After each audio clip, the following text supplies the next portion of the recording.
Hello everyone, my name is Pepper Wens. I am a chef VTuber who only plays Yu-Gi-Oh! Doesn't cook, doesn't do anything but playing Yu-Gi-Oh! So yeah, that's what we're gonna do today. No, just kidding, that's not what we're doing today. Today we are watching a video. We're watching just one video. It's kind of a long video, it's 2 hours long. I started playing Yu-Gi-Oh! What? 6 months ago, around 5-6 months ago, after leaving the game for like, well, I never got into it really. I had some cards, but it was like Playground Yu-Gi-Oh! Like 15 years ago probably. I feel like the last time I played was probably in 2010 maybe, I want to say. Maybe even before that. This is a video about before I started playing, but I never got in. Wait, when did I start playing actually? I feel like the time that I played was probably between 2006, 2007, and 2010. Between those. So yeah, it's time for a history lesson. Welcome, Ravencloak. I don't remember exactly. No, I never played a meta. I went to locals, but just to see my friend play, because my friend was like really into it. But like I personally never got into the meta, and I know some things, but this is the meta before that. But it's still interesting to see. So yeah, that's what we're gonna do, because I'm baby. I actually don't know the lore of the meta. So yeah, let's watch. Oh, we're starting strong with this. In late September of 2001, Yu-Gi-Oh! Duel Monsters began airing in the United States and almost immediately became a cultural phenomenon. The main focus of the show was the titular card game, and its massive success in America guaranteed that a physical version of Duel Monsters would hit store shelves in the near future. The game had already— Wait, we're starting already with what? With America? already taken off in Japan and proven its potential market value. Oh, and Japan, so after yes. making a deal with Konami to acquire the Yu-Gi-Oh! License, Upper Deck Entertainment sought to capitalize on the show's popularity and bring the game to a Western audience. And while I'm sure both Upper Deck and Konami were expecting the game to be successful, since its target audience was probably the anime's fan base of kids and teenagers, I don't think they, or anyone really, could have anticipated that Yu-Gi-Oh! Would go on to become one of the most complex popular card games of all time, with a history. It was meant to be like a cash grab for kids. That's how they saw it at the time, I guess. Trying to go to the popularity of like anime or like TV shows, like advertising products. I get it. I mean, this was obviously, I don't know if at that time it was as complex. So you can imagine that. Oh yeah, it's just like, you know, as the time was complex. I don't know. We'll see the meta and see if it was actually complex. I'm really curious about that. Also, to learn this game was always, how do I stop my opponent from playing? How do I win in the first turn without any hand traps? To potentially stop your opponent doing some bullshit. Wait, also to learn this game, always, it was always like that, stopping your opponent from playing. I don't know about that, but we'll see.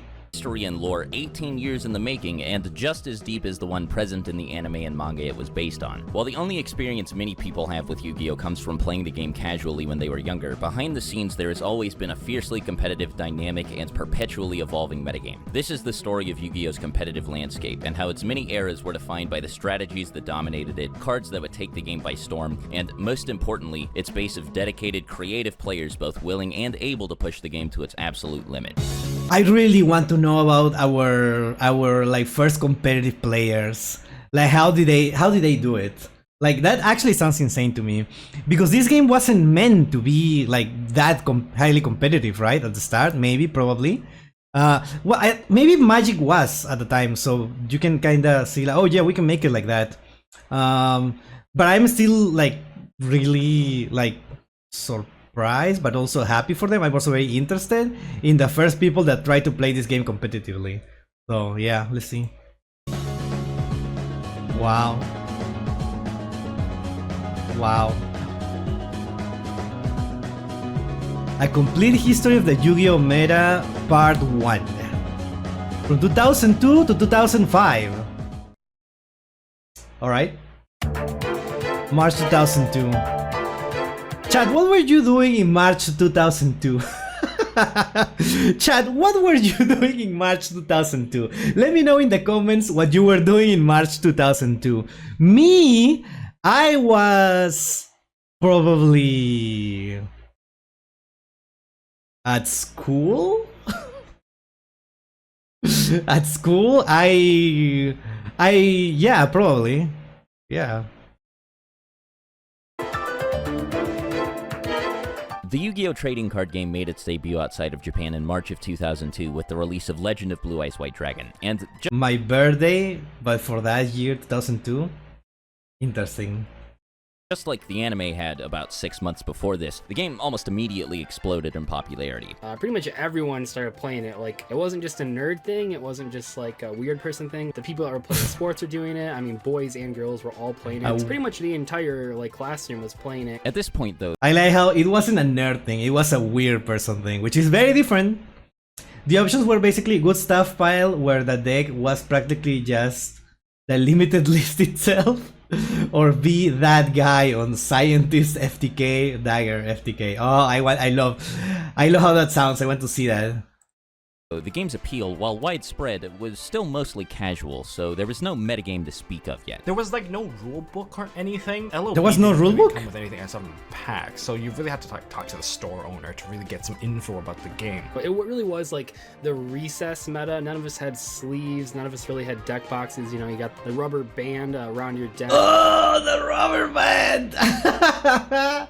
No, not the rubber band. Oh. In like a plastic baggie. Fortunately, this initial Wild West period was pretty brief. Towards the end of the month, the Yu-Gi-Oh! Trading card game saw another major release, and the roots of the competitive game began to take shape. Uh-huh.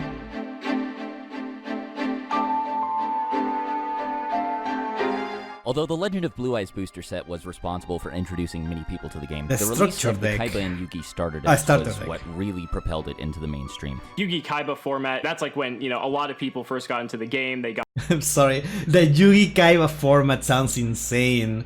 Or putting the cards on your pocket like you. Yeah. like their, you know, their starter decks. The most important thing about these starter decks is that they gave all potential players access to the game's official rulebook. This, of course, allowed a competitive scene to even exist in the first place, and while the overwhelming majority of Yu-Gi-Oh's players were casual ones, local tournaments were already being held at various game shops, and many players showed a clear interest in not only building the most powerful deck, but playing that deck the most optimally. Oof. Took a few sets to have enough of those power cards for limited list dot deck to be the thing. So before that it was more like 1800 level 4 trap hole man eater bug. Sounds amazing. I'm told that this is a cross of chess and Pokemon. How exactly does one play Chess Yu-Gi-Oh? and Pokemon. One could, at this point, describe Yu-Gi-Oh's rules as simple. Simple enough, anyway, that many people were able to pick up the basics just by watching the anime. See, each card has an attack number and a defense number. First player to eliminate their opponent's life points wins the duel. Like many other trading card Okay. games, Yu-Gi-Oh! Is built around the idea of stripping another player of a vital resource, in this case, life points. The most straightforward and typically the most effective way to decrease a player's life points has always been to deal damage by attacking with monster cards. Unless stated otherwise, all monsters have the inherent ability to declare an attack either on an opposing player or on another monster, and a monster's attack point score is indicative of how much damage it deals when attacking and how powerful it is relative to other monsters. Given the landscape of the early game, it may have actually been true at this point that this attack point score was the most important thing about a monster.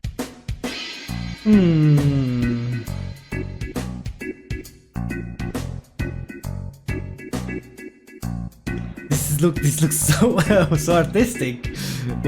Following the release of both starter decks, the card pool was still fairly limited. While Legend of Blue Eyes brought a whopping 126 cards into the game, many of them were almost completely useless. Because LOB, the cards were just awful. Monsters didn't even have effects. The only true effect monster was Exodia's head. 87 of these 126 cards were Can you imagine a world where only Exodia's head has effect? Everything else is just vanilla? That's wow.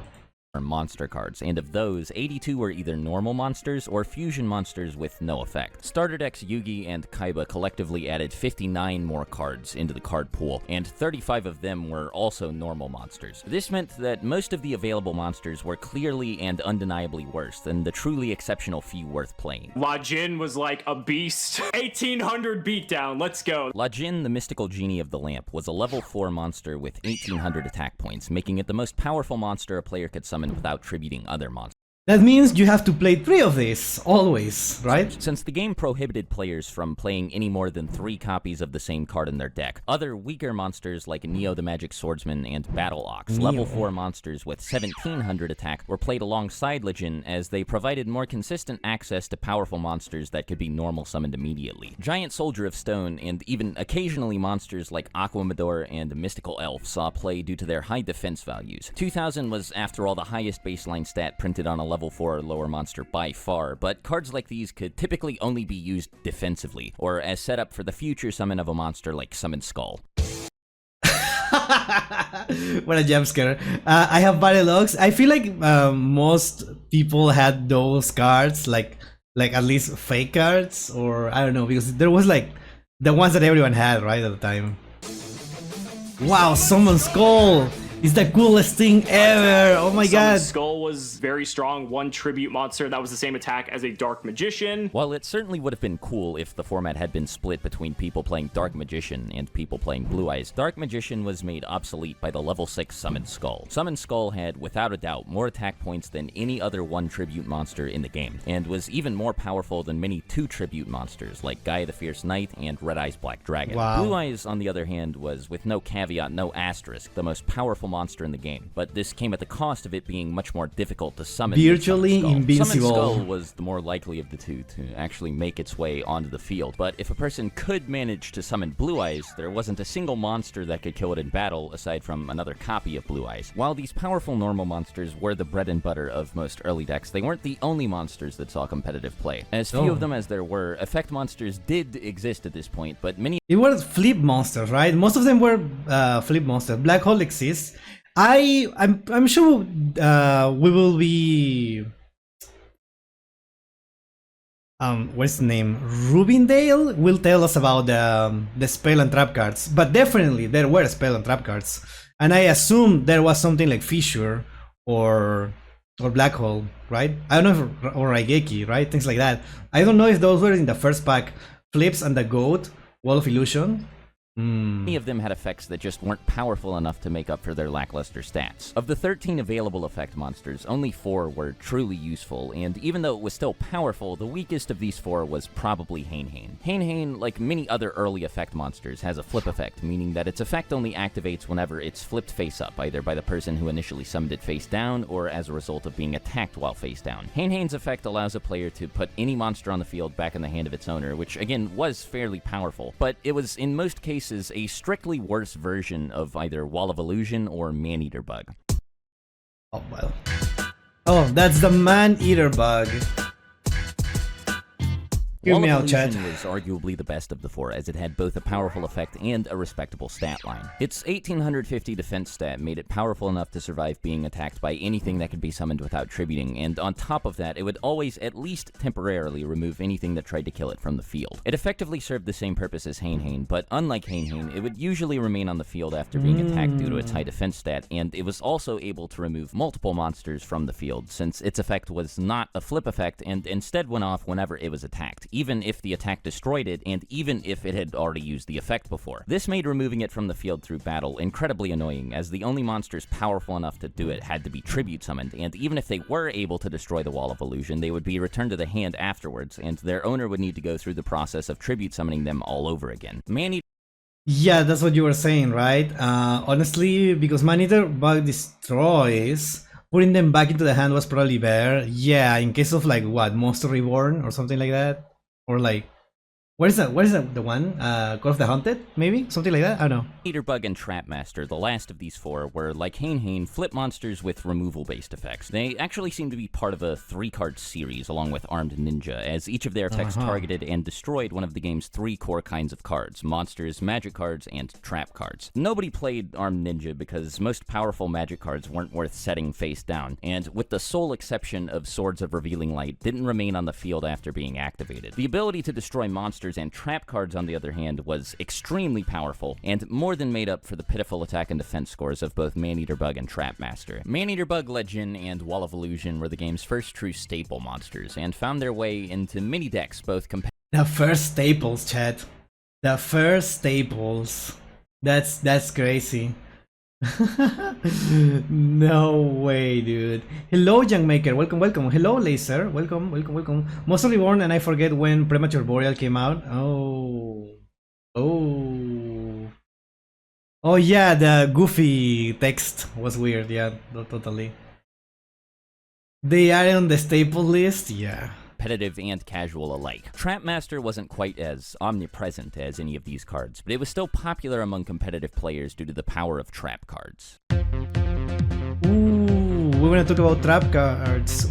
I wonder, what are the first one? Well, we see Waboku Trap and cards offer Travel. the unique benefit of being usable during either player's turn, and were usually designed to take advantage of this. There were only 9 of them released between the first booster set and both starter decks, but a surprising number of them were actually pretty good. Without a doubt, the best of them were Trap Hole and Waboku, cards that were so good that pretty much. Wait, what is Trap Hole? If the attack of a monster summoned by your opponent is 1,000 points or more, the monster is destroyed. Okay, that's huge. Make all battle damage inflicted by monsters on your opponent's side of the field 0 during this turn. Okay. Anyone Battle who played damage. the game ran both at 3. Trap Hole was one of the most reliable forms of monster removal in the game, and was particularly useful against monsters that needed to be tribute summoned. Waboku, meanwhile, was one of the only cards in the game that offered players any sort of protection from their opponent, and it was pretty good protection at that. It essentially skipped the other player's battle phase after being activated, and since it could be activated at almost any point during either player's turn, Right. stopping it was really difficult. Another trap card that was extremely popular, but not quite as good as either of these two, was Reinforcements. The focus placed on attack points and the battle phase during this interesting. period allowed this card to shine. As good as the game's few viable trap cards were, however, they couldn't compete with the power of what was easily the best kind of card in the game: magic cards. Wow, the magic cards.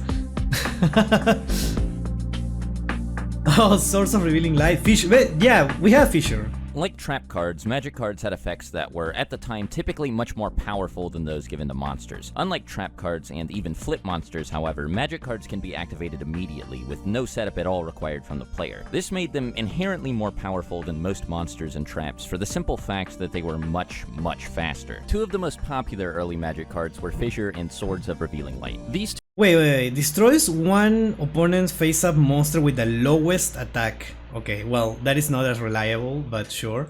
2 were pretty similar in function to Trap Hole and Waboku respectively. One could get rid of a monster, and the other was a powerful stalling card. Both saw about as much success as the staple trap cards of the era, but they were far from the best magic cards in the game. They were completely eclipsed by another group of cards, often referred to as the Power 5.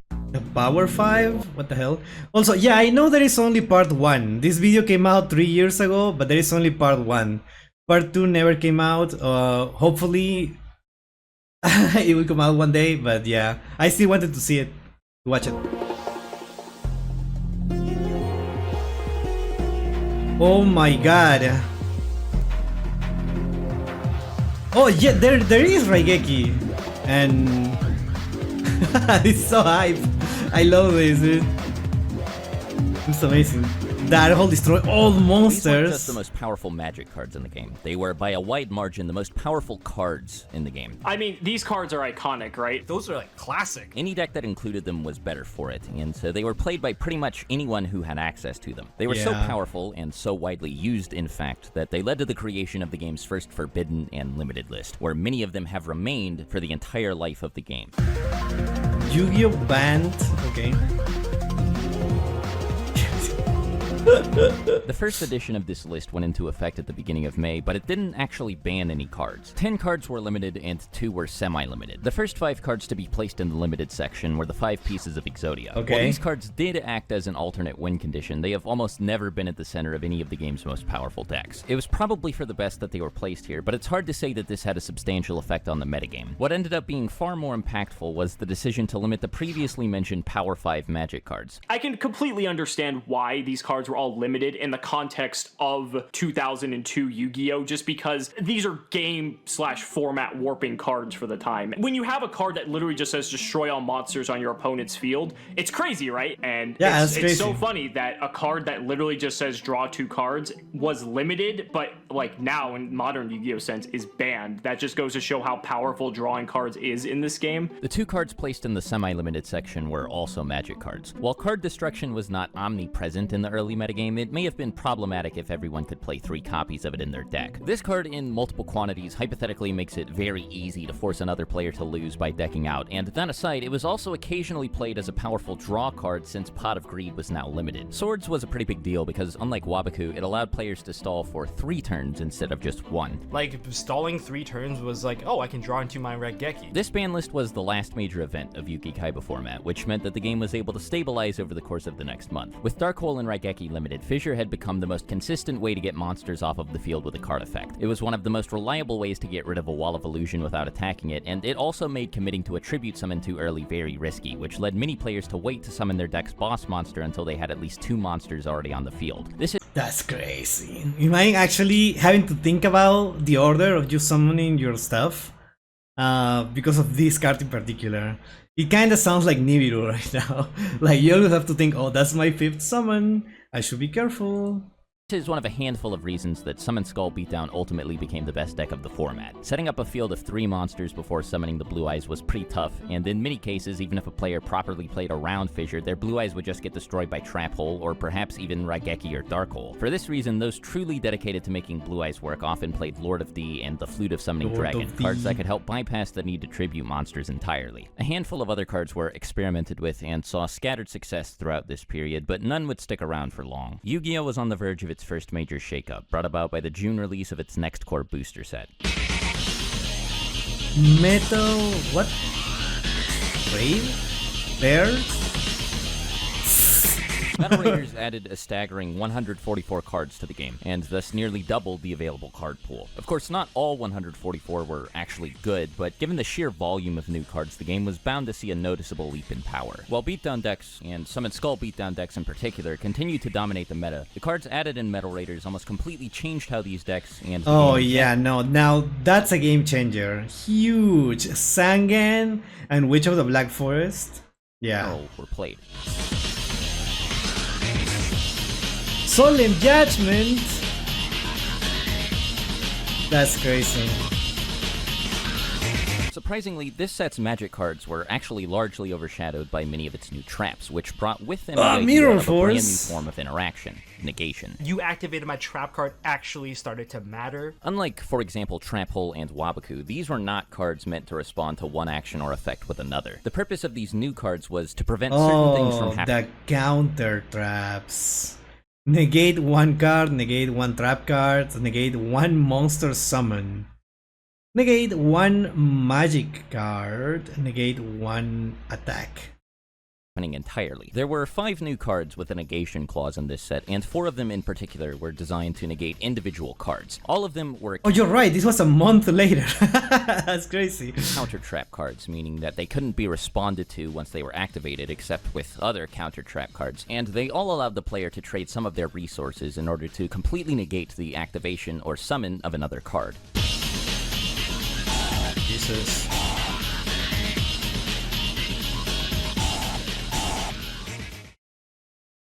Okay. What's interesting is they all asked the player for something different in exchange. They all had a different cost, and because of this, Solemn Judgment and Horn of Heaven saw very limited play. A lot of people did not like Solemn Judgment during its original release. Like, it's the Omni Negate, but you have to pay half your life points. I think it's fascinating that this didn't just become like a staple immediately out of the gate. Like, I think looking back, some people are probably just like, I don't know why we just weren't all running 3 of this just because of how powerful of a card it is. They valued life points a lot more because it was just a race at the time. time. It wasn't about maintaining a solid position as much. Magic Jammer and 7 Tools of the Bandit, on the other hand, did see immediate and widespread success, with Magic Jammer being the more popular of the two. Despite how good many of these new traps were, the Power 5 were still the best cards in the game, and negating any of them was typically better than negating another trap card. Like, oh, but what if they Raigeki me and I spent all this time setting up my entire field and they're just gonna destroy it all? Then they started to realize, hey, I can use stuff in my hand to kind of substitute the destruction. That said, there was one new trap card in this set that could give the Power 5 a run for their money. Another Power 5? Okay. Mirror Force also had a negation clause. It negated monster attacks, but what was much more important was after it negated the attack. Destroy attack position Mirror monsters. Force is Huge. It's a board wipe, but it's a board wipe that you get to use on your opponent's turn, which I think what was so appealing about it. Especially with Mirror Force, where people have to manage the resource, not overcommit. That's when that evolution started to really take place in TCG anyway. That's the mind games. You can never attack, because what if that set card is a Mirror Force? It could be anything. But what if it's a Mirror Force? With the power card in general being what it was, we weren't so keen on playing half LP to go one-on-one when half the deck was already doing that. Travel money in the future. Yeah, no, I understand. Like, paying like half your LP is definitely not ideal.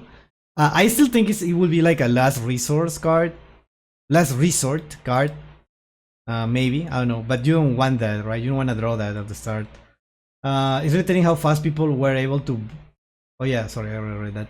Like, if Solemn is all I have said on turn 1, it feels pretty bad to face the option of using it on Lajin.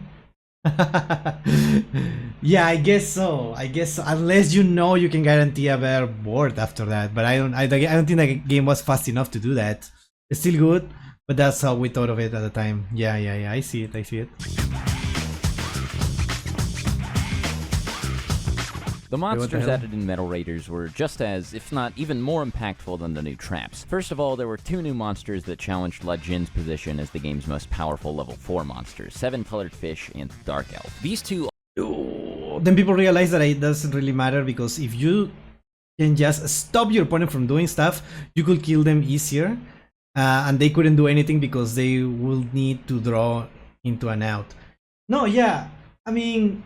The game was different at the time too, so I don't know if it's so simple. Hello Sherry, welcome. Bluffing still works. Setting back row in the same column as an opponent makes both player suspect imperm. Yeah, that's so funny. Yeah. Did you hear about the new Toon cards? Yes, of course. They seem really fun. I still play Lajin in my Seto deck when it's time for an episodic deck. No, well, of course, you can play it, I guess. There is support for Lajin, right? I think. Almost immediately made many of the normal monsters that had been popular before the release of Metal Raiders obsolete. With 7 Colored Fish in the game, there was no reason to play Neo or Battle Ox, and cards like Mystical Elf and Giant Soldier of Stone were a lot less useful than Dark Elf since they couldn't be used to attack. People started to identify, like, they started min-maxing. If you want to summon the level 4 monster, it has to have 1800 attack, or else it's worthless. This set also included plenty of good effect monsters, and most of them followed the same design philosophy as the ones in Legend of Blue Eyes in both starter decks. A lot of them could be split into groups based on what they were designed to do, and in most cases... I like how there is a group that is just the clowns. I love that. Isn't that cool? This was to manipulate and control resources, but unlike their predecessors... Remove monster from field when battle position changes? That's... I don't know how common that was at the time. Add a card from graveyard to hand after being flipped. Modify cards in hand after dealing battle damage. Modify... Card inflicts battle damage to your opponent. Life points, draw 1 card. Interesting.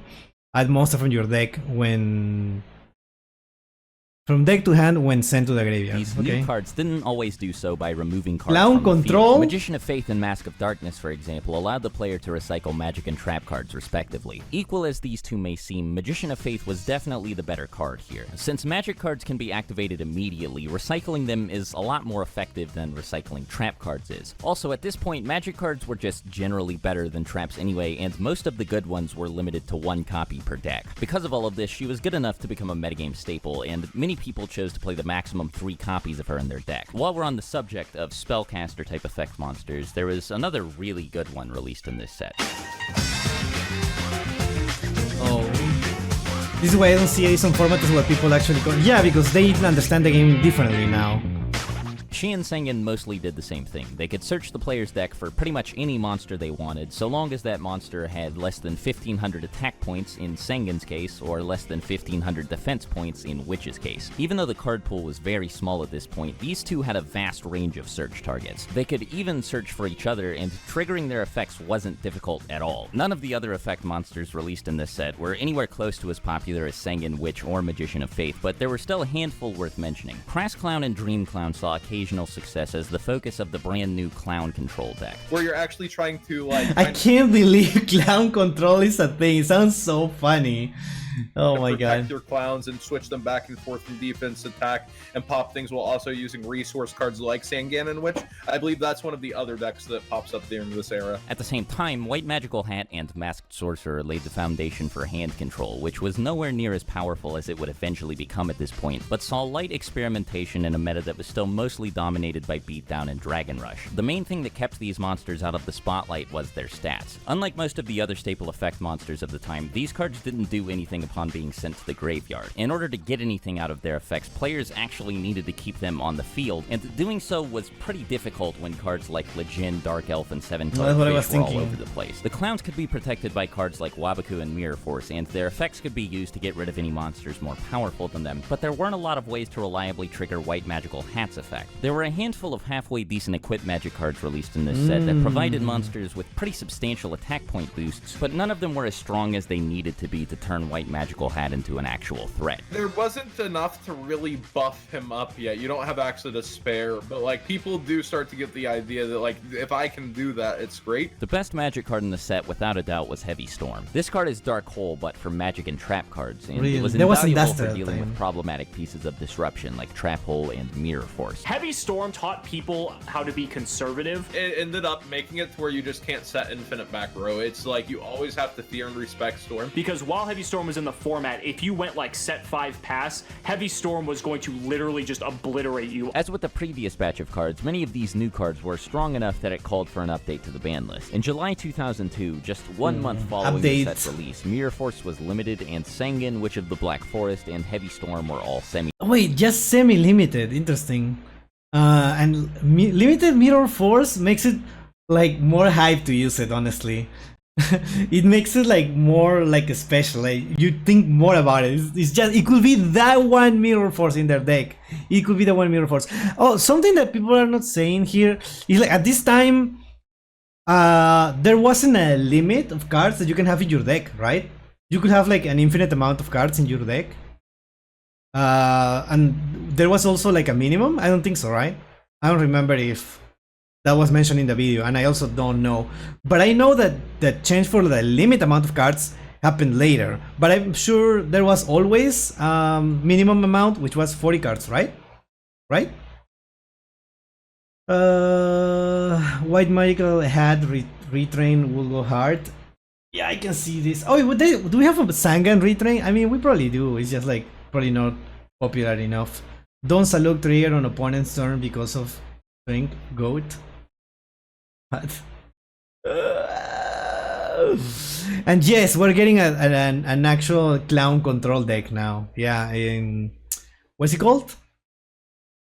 Clown Clan or something? I don't remember what it was, but sure.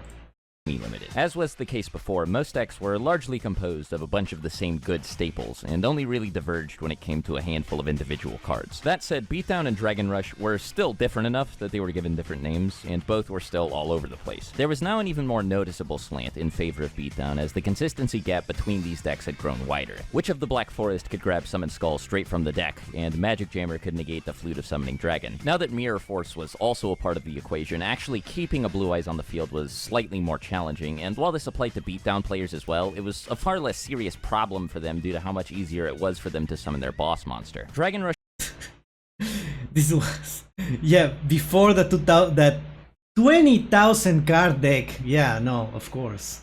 Of course, 2000 cards. Yeah, okay, the 2000 card deck. Yeah, okay, cool. Rush players could still take advantage of the new search network by using either Sengen or Witch to retrieve Lord of D, but this was only helpful if they had both the Flute of Summoning Dragon and one or more dragon monsters to summon with it already in their hand. Another big way this format differed from the last was in the availability of staple cards. Most of the good stuff released before Metal Raiders was included in one of the two structure decks, the only exceptions being Raigeki and Pot of Greed. Both of these cards were also pretty affordable, especially when compared to Mirror Force and Magic Jammer, which demanded a much heftier price. Other cards I didn't think about the price then. I don't think that has been mentioned before. like Heavy Storm and Seven Tools were also somewhat pricey, so this time around, many of the format's best cards didn't see as much play as they otherwise would have, solely due to how expensive they were on the secondary market. And as bad as this may have seemed at the time, this problem was about to get a lot worse. Oh no. In the months following the release of Metal Raiders, Yu-Gi-Oh's competitive scene began to pick up steam. There were no high-profile tournaments to speak of yet, but sanctioned events were hosted locally and regularly at game stores all over the world. Perhaps to incentivize players to attend these events, licensed tournament stores were given tournament packs, unique boosters that could only be obtained by participating in an official tournament. The first Oh no, tournament packs already? That's so crazy to me that there was tournament packs this early.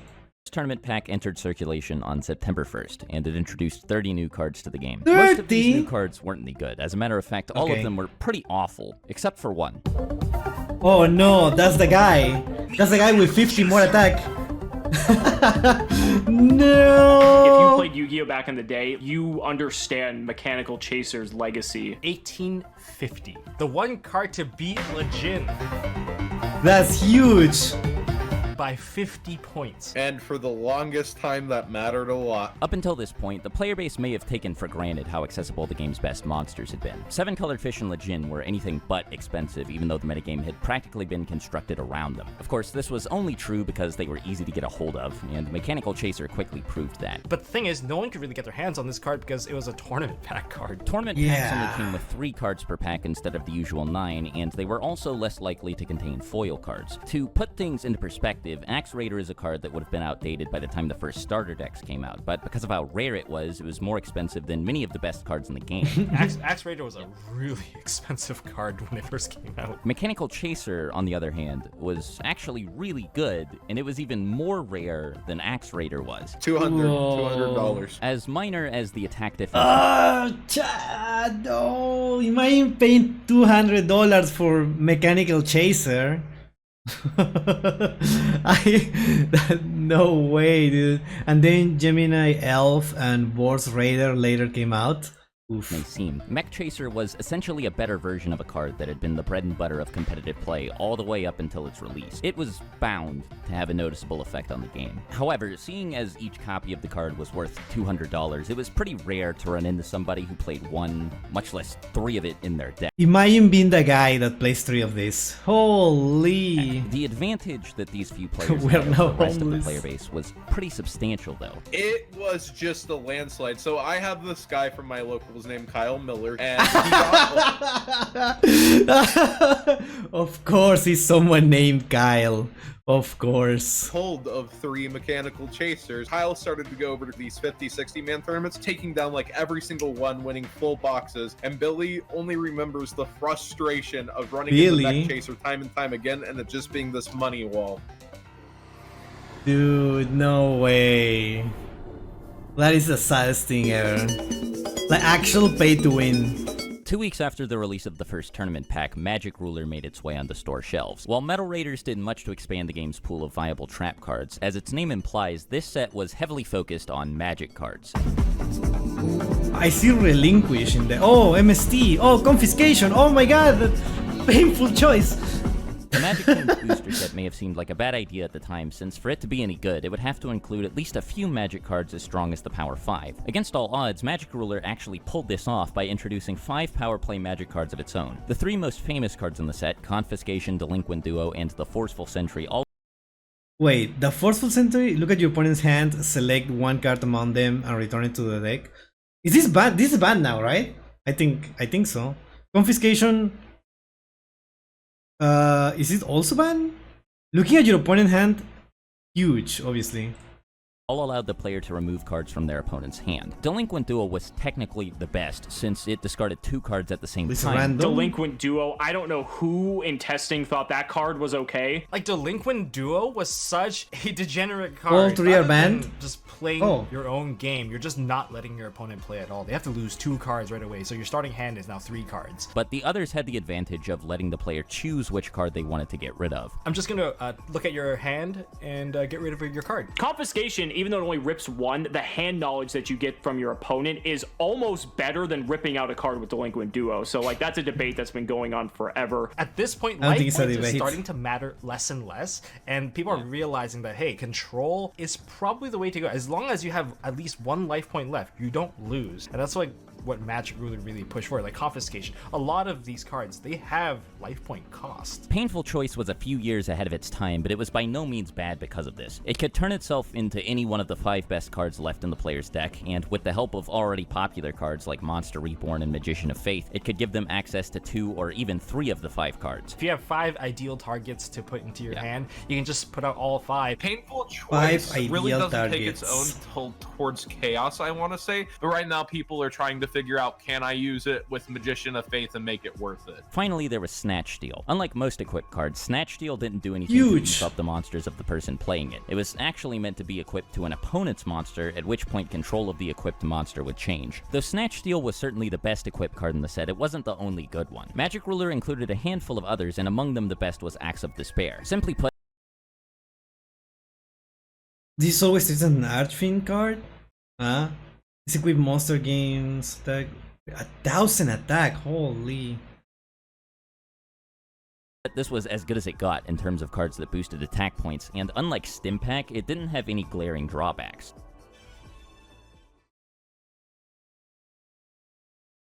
Okay. Quick plays, rituals. Wait, there were no type. This set's contributions extend beyond the There was, individual cards it added, as it also introduced 3 new kinds of Magic cards to the game. Quick play cards are a sort of hybrid between trap cards and traditional Magic cards. They can be activated from the hand just like regular Magic cards, but if they are set face down, then they can be activated during either player's turn just like trap cards can. Magic Ruler included 4 of these, but only 2 saw any actual success. Huge. Rush Recklessly was like Reinforcements, but better in every way. It didn't need to be set before being used, and it also offered a bigger attack boost. It wasn't as strong as Axe of Despair, but it was far more versatile, and it wasn't really susceptible to being destroyed the same way equipped cards were. This was also fairly important following the release of Magic Ruler, since the set also featured Mystical Space Typhoon, a new way for players to remove threats in the back row. While the card lacked the overwhelming power of Heavy Storm, like Fissure, it was a much-needed alternative to a mass removal card that many players ran as many copies of as they could. Spell and Trap Destruction back in the old days of Yu-Gi-Oh, they viewed it as like, wow, this card is really powerful. Continuous cards are exactly what they sound like. They stay on the field after being activated until they're destroyed. There were also 4 of these in Magic Ruler, and while none of them were good enough to be staples, 3 of them formed the backbone of the first popular burn deck. The goal of a burn deck is to kill the other player through effect damage. This was possible before the release of Magic Ruler thanks to cards like Just Desserts, but it was nowhere near as practical as it became with the help of many newly released cards. Depending on what the other person was playing, Messenger of Peace had the potential to be a strictly more powerful version of Swords of Revealing Light. Though it couldn't stop the other player from attacking with weaker monsters like Sengen, it was perfectly capable of keeping the game's most powerful monsters at bay, and this was important as it meant that anyone who played it had significantly more time to accrue resources that they could use to burn through their opponent's life points. That's so annoying. Sounds super annoying. I've seen this card played recently, I think.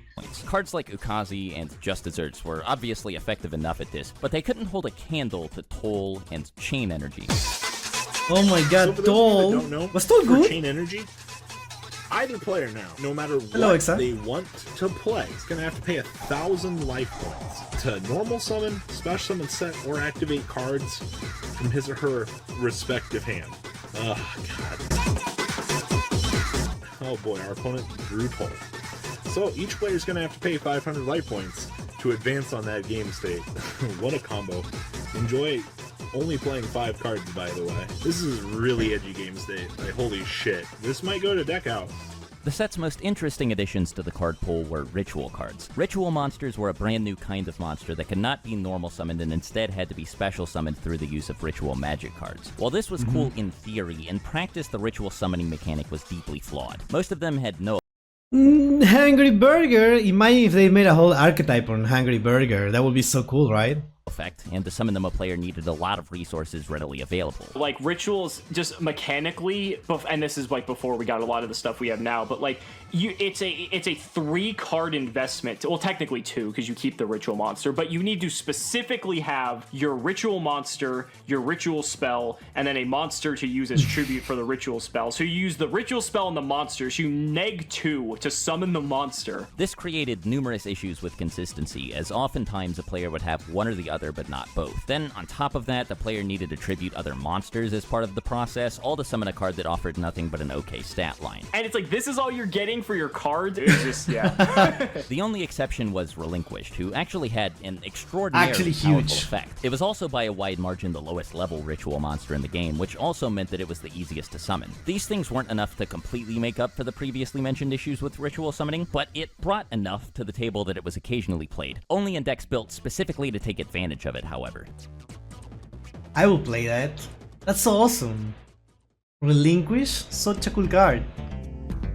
I want Relinquish to Speaking help of me. monsters, despite the set's theme, there were actually more monsters than magic cards in it, but only a handful of them made their way into the metagame. Many of the monsters in the set followed in the footsteps of Sengen and Witch by offering players resources upon being sent to the graveyard.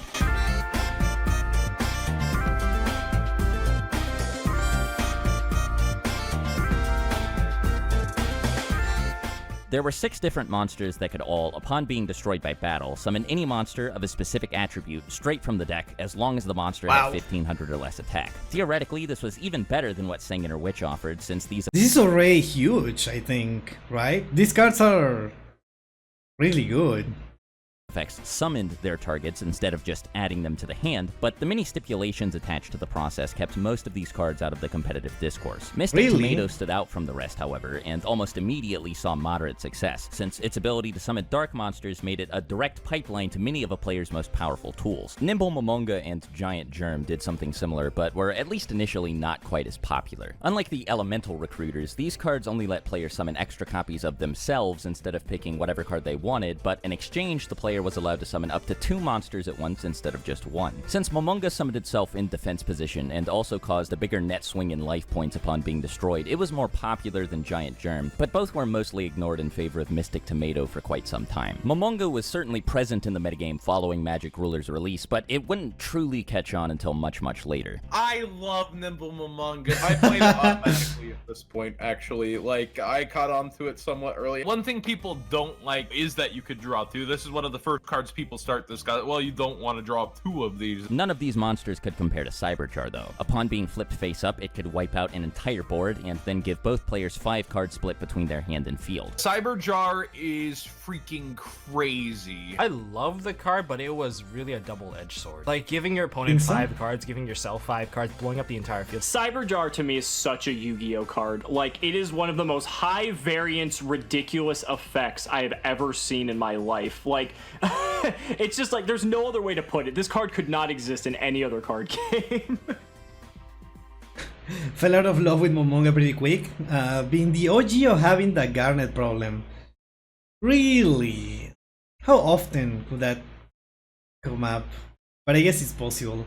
Cyberjar, yeah, this effect is ridiculous. Yeah. On October 1st, 2 weeks after the release of Magic Ruler, the Forbidden Unlimited list received another update. Yeah, which destroy limited Sangen, Cyberjar, right? all of the hand control cards, Painful Choice, Snatch Steal, and a 7th card named Upstart Goblin. Wait, really? No Sangen? Okay, yeah, Cyberjar makes sense that they are limited. Confiscation. Those cards were just introduced. They were literally just like introduced. Like all of these, right? That had Weird. yet to receive much And attention. also Cyberjar, The player yeah. base wasn't given any time to adapt to these changes before the next major shift in the meta, however, as this ban list update happened on the same day as the release of the second tournament pack. Oh. Oh my god, the Morphing Jar! Morphing Jar is such a good card. Morphing Jar was really the only good card in the pack, and like Mechanical Chaser before it, it was an ultra rare. Whether it was better than Mechanical Chaser or not in the short term is up for debate, but it was certainly very powerful. Even though it couldn't nuke the board or special summon monsters like Cyberjar could, using it was generally a lot less risky since Cyberjar often left the other player with a lot more to work with. At this point, it was actually the only card in the game that could simultaneously leave the other player with less cards than they started with, while leaving the person playing it with more cards than they started with. In terms of like swings of card advantage, Morphing Jar is definitely up there. I think one of the things I like the most about Morphing Jar was when it comes to the more psychological aspect of Yu-Gi-Oh! And bluffing, you could just set like, let's say a Man-Eater bug and just set like your whole hand of what's actually settable, and your opponent is going to 90% of the time think you have Morphing Jar and play like you have Morphing Jar, and that way you can basically control what your opponent does. If you set everything now, it doesn't signal just like, I have the thing to negate Storm. Now it also can signal, I have Morphing Jar. You know, other cards don't necessarily create a dynamic like that a lot of the time. A lot of cards, you know, they get played and they do what they're supposed to do. A card like Morphing Jar that does more than what it just says on the card, I think always just sets a very interesting precedent for how the game progresses later on. Like Mechanical More than what it says in the card. That's an interesting way of thinking about it. At the time, it felt like each set was making some of its cards to be limited on purpose. At the time, it felt like each set was making some of its cards to be limited on purpose. A few here, a few there, and whoops, the list itself is now the best deck you can use. Interesting. Chaser, this card probably would have been a staple if it was more accessible, but because of how expensive it was just too difficult for the average player to get a hold of for it to have even a somewhat widespread presence in the early metagame. I traded like almost this whole binder for a Morphing Jar back then. Imagine trading a binder for Morphing Jar. That's huge. What is this? Cannot attack. The next core booster set, Pharaoh's Servant, hit the scene only 2 weeks after the second tournament pack. Seeing as the last booster set was only a month old at this point, the metagame was still in the process of developing around all the new cards it added. Beatdown continued to dominate in the post-Magic Ruler meta, but lately its competition had been a lot more varied. Clown Control and Dragon Rush managed to stick around, and they'd been joined by Burn, Relinquished, and Hand Control decks. Barely anyone was sure what the best version of each deck was at the time of Pharaoh's Servant's release, however, and it provided all of them with even more tools to experiment with. Most of the good stuff in this set came from its pool of magic and trap cards, but that isn't to say it didn't have any good monsters. Goblin Attack Force took the idea at the core of cards like Dark Elf to a brand new extreme by being a level 4 monster with 2,300 attack points. Jesus Christ. I mean, yeah, do you do the equivalent of putting Raigeki and Fisher in the same pack every time, and what do you think is gonna happen? Well, right. At this point, its value was debatable because Dark Elf could still deal with anything that this thing was meant to deal with, except for another newcomer from Pharaoh's Servant named the Fiend Mega Cyber. This card was notable for being one of the first monsters in the game that could essentially special summon itself for free. Monsters started to see a bit of shifting as well. You got stuff like Goblin Attack Force. Like, monsters were getting stronger and easier to summon. Neither card attained staple status, but both of them fit like a glove in particularly aggressive builds of the Beatdown. What is this? If your opponent controls at least two more monsters than you do, you can special summon this card from your hand. What? strategy. Even outside of these decks, Goblin Attack Force specifically was fairly popular due to its sheer attack power. You don't really need to attack with Goblin Attack Force. You can always sit on it like Oh, a very interesting. aggressive wall of some sort. This set also Cyber introduced a new Dragon at member of home. the Jar series of flip monsters. Like Morphing Jar and Cyber Jar before it, Morphing Jar 2 was a complete blowout whenever its effect resolved. Its power ceiling wasn't quite as outrageous as its predecessors, but unlike both of them, it could effectively end the battle phase since it got rid of all attack position monsters on the field, and all the monsters that replaced them had to be set face down. Morphing Oh, I know this video. Why how crazy the game got so early to its life. Hello, Irgal. Welcome to the stream. Yeah, well, honestly, I'm really loving this video. That's why I'm dedicating like a whole stream for this video because it's really interesting and it's. I didn't know most of the, I mean, I kind of know about some of this stuff, but I've never seen them all like compiled into one video and go into detail with everything. So that's really cool. Morphing Jar 2 was the most annoying card combined with Morphing Jar 1. The thing is, Morphing Jar 2 could summon out just more Morphing Jar 2 over and over and over again to mill out someone's entire deck.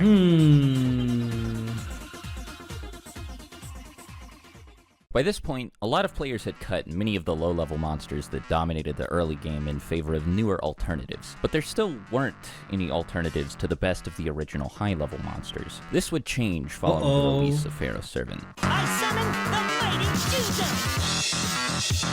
Oh my god, Jinzo! Jinzo almost immediately replaced Summon Skull as the best boss monster in the game. Even While with its less attack attack. stat wasn't quite as high, this was hardly a problem thanks to its powerful effect.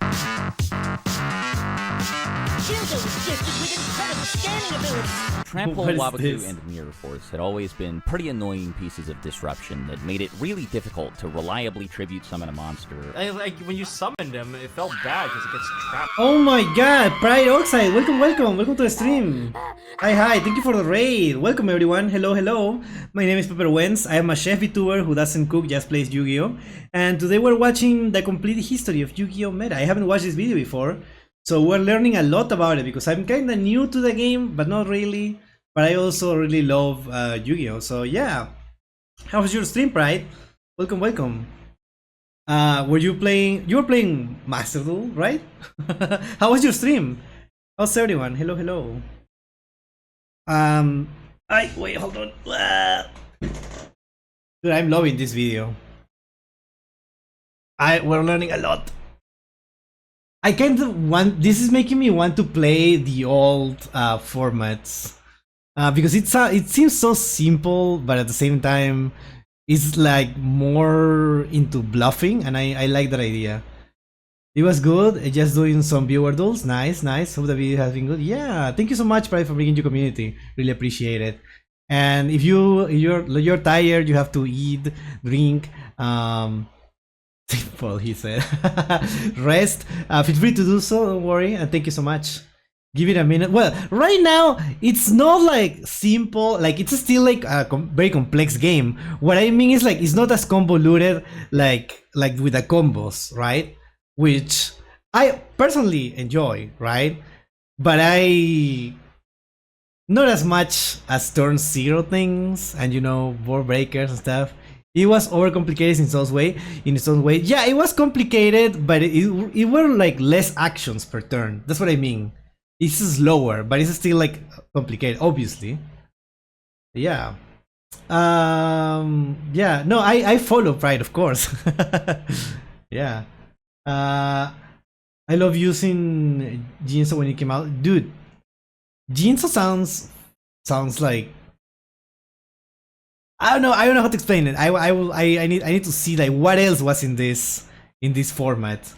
And obviously the format was like changing like so quickly. The game was evolving so quickly. It must have been awesome to be there and play this at the time. It sounds so cool, the idea of discovering the meta and getting new cards like so quickly. But at the same time, you will get like priced out, I guess. Priced? I don't know. Because you need to get like more cards like so quickly. So I wonder how expensive it was to actually play the game at a competitive level. But yeah. hole. or do anything with a tribute summon monster once it was already on the field.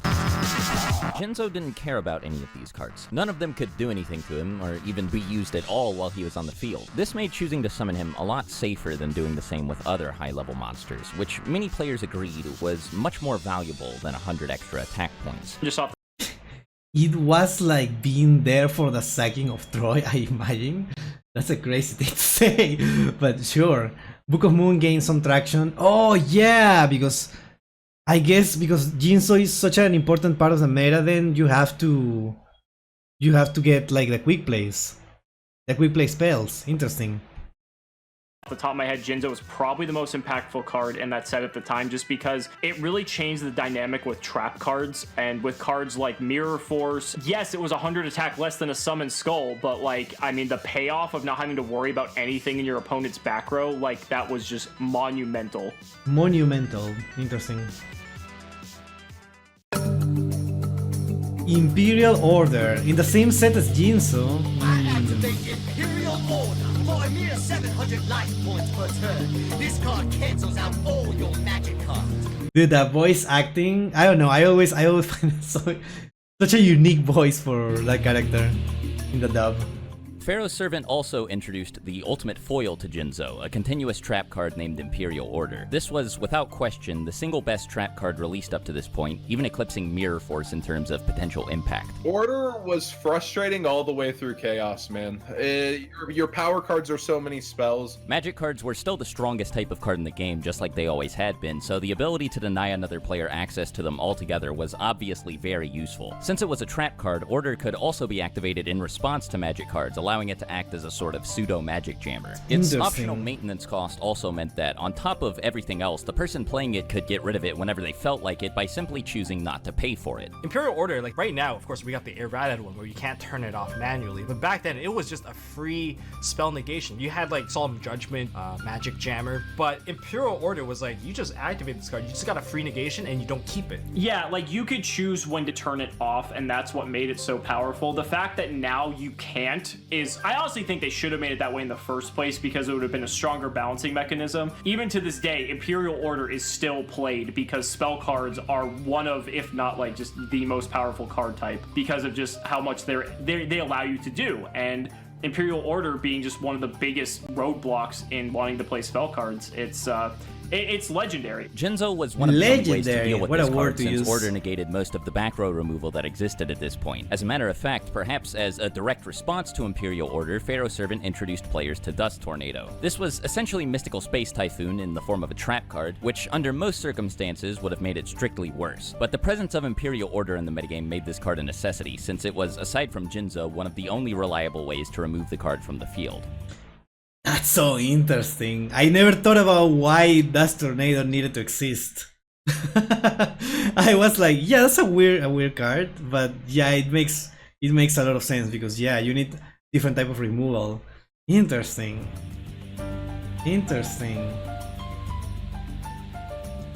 Honestly, how would you not prepare for Imperial Order at this point? Oh, Curse of the Haunted. Oh. I see. Dust Tornado letting you set a trap and spell from hand as well was Call of the Haunted was another trap card alternative to a popular magic card, in this case Monster Reborn. Just like Dust Tornado, it was for the most part worse than its magic card counterpart, but for different reasons. Mystical Space Typhoon was a quick play magic card, so it could already be used during either player's turn. This meant that Dust Tornado didn't really benefit from being a trap card, aside from its utility as a way to destroy Imperial Order. Monster Reborn, on the other hand, was a regular magic card, and thus could only be activated during the main phase of the turn of its owner. This meant that Call of the Haunted could actually be used in a few interesting ways that Monster Reborn couldn't. But they Call the Haunted was also really cool too, because it started changing the game and how people had to think, because it, like, if your opponent had a set card and they were attacking you with their monsters, if there was a monster in the grave they could resurrect and kill you for game, you could lose if that set card was Call the Haunted, because you could use it like offensively like that, or you could use it defensively to protect yourself from dying, and I think that was pretty cool. Perhaps in order to compensate for all this added utility, the card was given numerous drawbacks. It could only summon monsters from its owner's graveyard, the monster it summoned had to be in attack position, and if it left the field for any reason, the monster it summoned would be destroyed. These came on top of the fact that it couldn't be used immediately like Monster Reborn could, being a trap card and all, so even considering all of its unique benefits, it was a pretty substantial downgrade. That said, Monster Reborn's effect was still really powerful, and the card was also limited, so to most players, Call of the Haunted was a welcome addition to the card pool. Strangely, Interesting. Couldn't use whatever you said that turn, so there was only so much you could do. You could get out of that. Yeah. I want this tornado archetype. Now, do we really want to make like all these old cards an archetype? Is that a thing that we really want? Like how they did it with MST? And wait, Call of the Hunted is also now an archetype, right? With the pumpkin. What was the holes are also the holes are also an archetype. Yeah, interesting. the set featured a second alternative to Monster Reborn as well, except this one was also a magic card. Premature Burial carried with it all of the same stipulations as Call of the Haunted did, with the only exception of course being that it didn't have to be set for a turn before being used. Now in exchange, it was given an additional life point cost on top of everything else, but just like with Call of the Haunted, none of this was enough to dissuade players from using it. Monster Reborn's effect was, again, really, really good, and there were plenty of people who were more than willing to make these kinds of concessions if it meant that they could essentially run extra copies of it in their deck. The only other magic card in the set whose immediate impact was comparable to Premature Burials was Nobleman of Crossout. This card brought an idea to the forefront of competitive play that had already— Wait, that's the guy from Crossout Designator! Target one face down monster on the field, destroy that target, and if you do, banish it. Then, if it was a flip monster, each player reveals their main deck, then banishes all cards from it with that monster's name. Wow. already been introduced but had yet to truly catch on. It removed from play. Instead of simply sending certain cards to the graveyard, some cards force others to be removed from the game entirely. That's huge. And this was the first high-profile card designed to do that. While this alone would have been enough to set the card apart from other one-for-one removal cards like Fissure and Mystical Space Typhoon, it took things a step further by removing from play all copies of its target from both players' decks. This card was extremely useful given the growing power and popularity of flip monsters, and was one of the only ways aside from Raigeki and Darkhole to deal with them. Yeah, Crossout definitely changed the dynamic of like flip effect monsters, which, as we said, there's, you know, Cyber Jar, there's Maneater Bug, Morphing Jar came out around this time, and for pretty much all future flip effect monsters too, and being able to just deal with set monsters, it doesn't even have to be flip effect monsters, just anything your opponent sets, the fact that you just have a single piece of removal just to deal with it. These 6 cards composed the set's lineup of new competitive staples, but of course they were far from the only new cards to see meta success. Magic Drain and Mirror Wall were decent and cheap alternatives to Magic Jammer and Mirror Force respectively. Magic Drain allowed players to ignore Magic Jammer's discard cost, and Mirror Wall had the benefit of not being on the limited list. Ceasefire was a borderline staple card that, while certainly popular, was almost exclusively played in the side deck. It made dealing with flip monsters a lot easier, and it also provided a power boost to burn decks. As a matter of fact, this set did quite a bit to power up both burn and hand control. Skull Invitation, Burning— Wait, Crossout was basically the first card that existed specifically to counter the entire meta as a tool. Land, Minor The Goblin entire Official, Attack and meta, Receive, dude. and Type 0 Magic Crusher all had burn effects, and Gravity Bind, like Messenger of Peace, could be used to keep the player safe from potential attacks. These were by no means game-defining or even definitive for burn decks, but they all saw at least minor experimentation. Wait, isn't Gravity Bind like... There were decks around Gravity Bind, right? I'm pretty sure. Hand Control, meanwhile, was given Time Seal and Light Force Sword, 2 cards that helped slowly but surely whittle down the resources in another player's hand. Wait, aren't these the cards that the Yugi used against Seeker, the Rare Hunter? Also featured limiter removal, which was most useful to players Huge. who already had 2 of the most expensive cards in the game, Jinzo and Mechanical Chaser. This card was one of the first enablers of a reliable one-turn kill, and was really effective because it was often used in conjunction with Jinzo. The ban list in December put many of these powerful cards in check, and even changed the placements of some previously released cards like Witch of the Black Forest. Surprisingly though, given how quickly Pharaoh's Servant had come out following Magic Ruler, the next major shift in the metagame wouldn't happen until March of the following year, when the game would take its furthest leap forward in power yet. Oh, okay. Time Seal was banned because it enabled an infamous and annoying combo that that prevented the opponent from drawing. We're gonna see Yata Garasu in this. Prevented. No, it's okay. Sorry, I'm kinda slow with that because you know sometimes I'm like, wait, is that a word that I don't know because you know English, not the first language. Sorry about that. Give me 1 minute. I'm gonna. Whoops. Give me 1 minute. I'm gonna get water really quick. Hold on.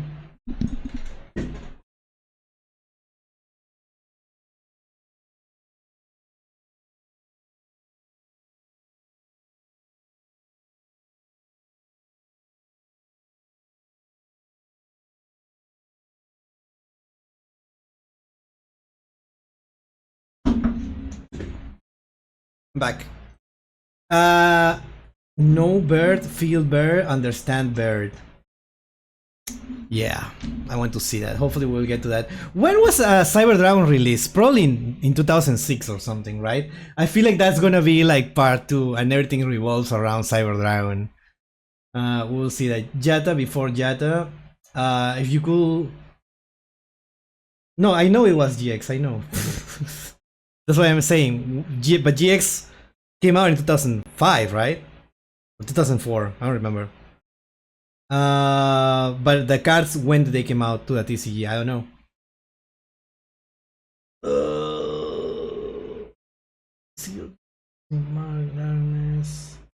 Huh? Just before Yata, you got into a position where Yata would win. Time Seal could do the same by using Mask of Darkness plus Tsukuyomi to keep resetting it. Grave to hand. Huh?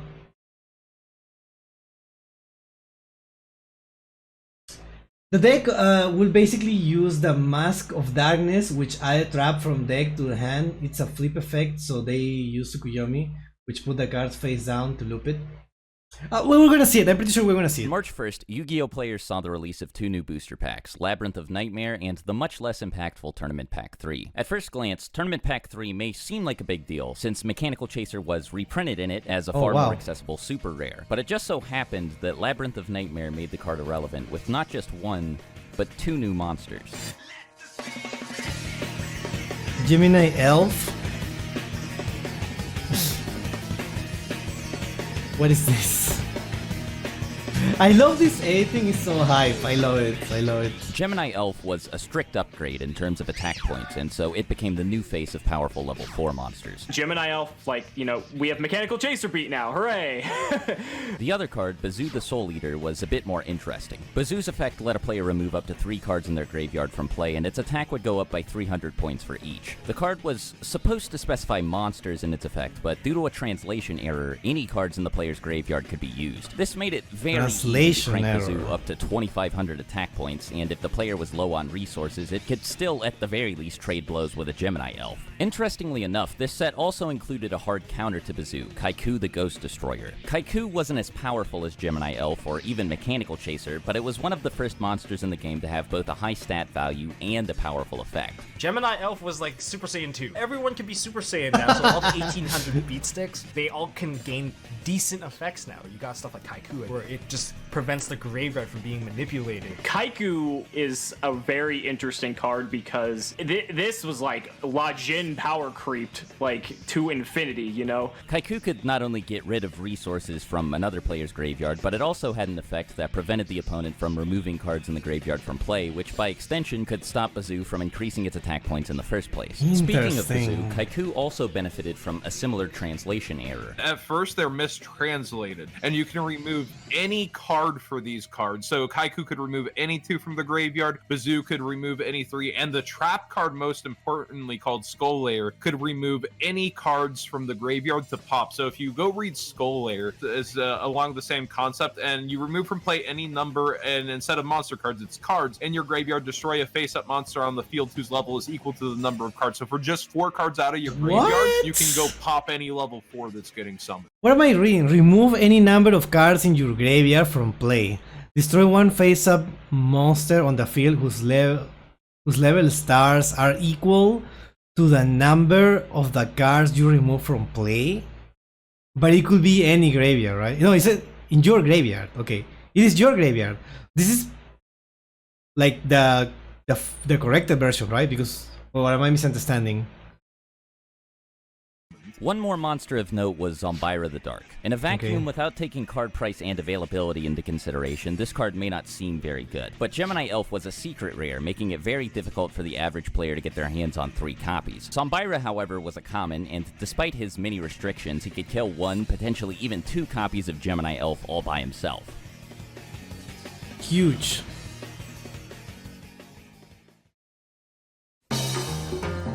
United we stand. Crazy card. Was that Torrential Tribute? Oh yeah, it was. This own version is supposed to only remove from play. In addition to many high attack monsters, this set included Monsters 2 extremely okay. powerful equip cards. Mage Power and United We Stand both boosted the attack and defense of the equipped monster relative to the number of cards the player controlled. They allowed monsters to easily reach some pretty absurd attack values, and they even brought about another offshoot of the basic beatdown strategy focused on Maha Vilo, a monster that had been released all the way back in Magic Ruler. Many decks that didn't play Maha still ran both of these new cards as well, but they weren't staples the same way any of the 3 new monsters were. Mage Power and United We Stand, like you said, it's like the first like genuinely good equip spells, just because of like, it seems silly that these cards used to be good, but like if you go like summon monster set for Mage Power, that monster has like 2,500 extra attacks, so just the power scale of how big a monster could get would just be absurd. Most of the new trap cards were either niche or subpar, but one was good enough to join the other staples like Imperial Order and Mirror Force. Torrential Tribute was like a combination of Trap Hole and Dark Hole, and most of deck building back in the day kinda sucked. I assume so, yeah. because of its reactive nature, one could argue that it was even better than Dark Hole was. But Torrential is probably the most impactful card long-term from this set. Torrential Tribute, Everything gets destroyed. a board wipe that you could flip on your opponent's turn. It wasn't even, they didn't even have to attack. It could just be on summon. People are smart about it. They use their Sangans to toggle it themselves. People had to learn how to play around that card. Again, it kind of created the heavy storm dynamic where you had to be more conservative in thinking and respect your opponent's back row, because it's like, if they have Torrential, I might just lose the game. So a lot of the times you might see older Yu-Gi-Oh players not playing into it by overcommitting to their board and summoning a second monster. They might just poke with like whatever monster they have on the field, because if they have the possibility of not running into Torrential, they're not going to. And so that, again, it just taught players to be very conservative. Jar of Greed and Magic Cylinder saw occasional play as well, but neither came close Magic to offering the Cylinder. power of Torrential Tribute. What really pushed this month over the edge was the simultaneous release of Starter Deck Joey and Starter Deck Pegasus on March 30th. Though Wait, many it took so long to get this? I thought this came out like basically at the same time of the others. Interesting. of the best cards in both decks were just reprints from older sets. They each included one of the best cards in the game. Jarobit's a cool card. It looks really cool, but you know. Okay, now we're talking. Now we're the GOAT. Scapegoat and Graceful Charity were both better than any of the Magic cards in Labyrinth of Nightmare. While there was some debate about whether Scapegoat belonged in the main deck or the side deck, and some people opted not to play it at all, it certainly had a noteworthy metagame presence, probably enough to warrant being called a staple. Even though the tokens it generated couldn't really be used for anything, at least not yet, this kind of defensive power was almost unprecedented. Unlike Swords of Revealing Light, this card didn't need to be activated preemptively and could be used to intercept incoming attacks, not to mention it also wasn't vulnerable to magic and trap card destruction. Now all that said, as you may expect, Graceful Charity was definitely the better card here. You would have been hard-pressed to find anyone who wasn't running it in their main deck, and it isn't very hard to see why. Yes. Graceful Charity, Yeah. this should have been banned before it even was legal, but You draw 3 and you discard 2. It more or less did the same thing as Pot of Greed, and while it wasn't necessarily better, it also wasn't necessarily worse. It could be either or depending on the situation, and the discard cost, while usually a drawback, allowed players to do a lot of things that Pot of Greed didn't. let's say you drew like Monster Reborn off Graceful Charity, but then you could like discard the Jinzo in your hand and Monster Reborn the Jinzo. Like, that's so powerful. That's huge. And just for simplified Yu-Gi-Oh back then, it was just taking the game to a completely another level. And as if these cards hadn't already done enough for the game, just a little over a week later, Stairway to the Destined Duel shook things up again by introducing 2 more staples to the card pool. Each copy of the game included a promotional pack, and all of these packs contained the same 3 cards. One of them was nothing more than a collectible for fans of the anime, but the other 2 seemed like they were Yeah, wow. Holy shit. Oh, time to actually break the game, Konami, from this point on. But that's awesome, right? That's awesome. We love losing to one-offs.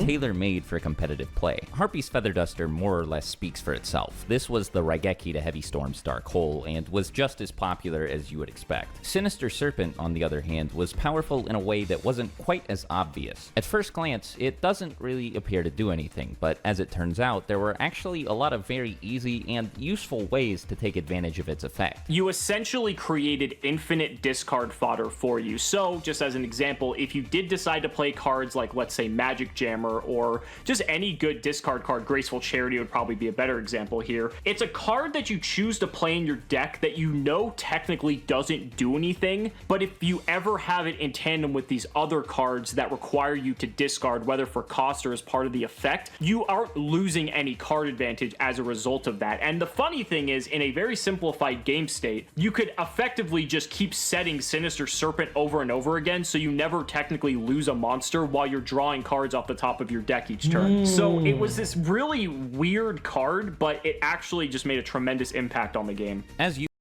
Harpy Feather Duster is so old, dang. I thought it was older. I assumed it was from one of the first ones, but I guess this is still one of the first ones. But I thought it was even older. Usual, most of the best new cards made their way onto the limited list. Between the two updates released in April and May, 9 total changes were made. Graceful Charity was the only semi-limited card, while Magic Cylinder, Sinister Serpent, Harpy's Feather Duster, and the 2 new equip spells were all... There's no way these are limited, and Graceful Charity is not limited? That card should be straight up banned, and they just semi-limited? That's crazy, dude.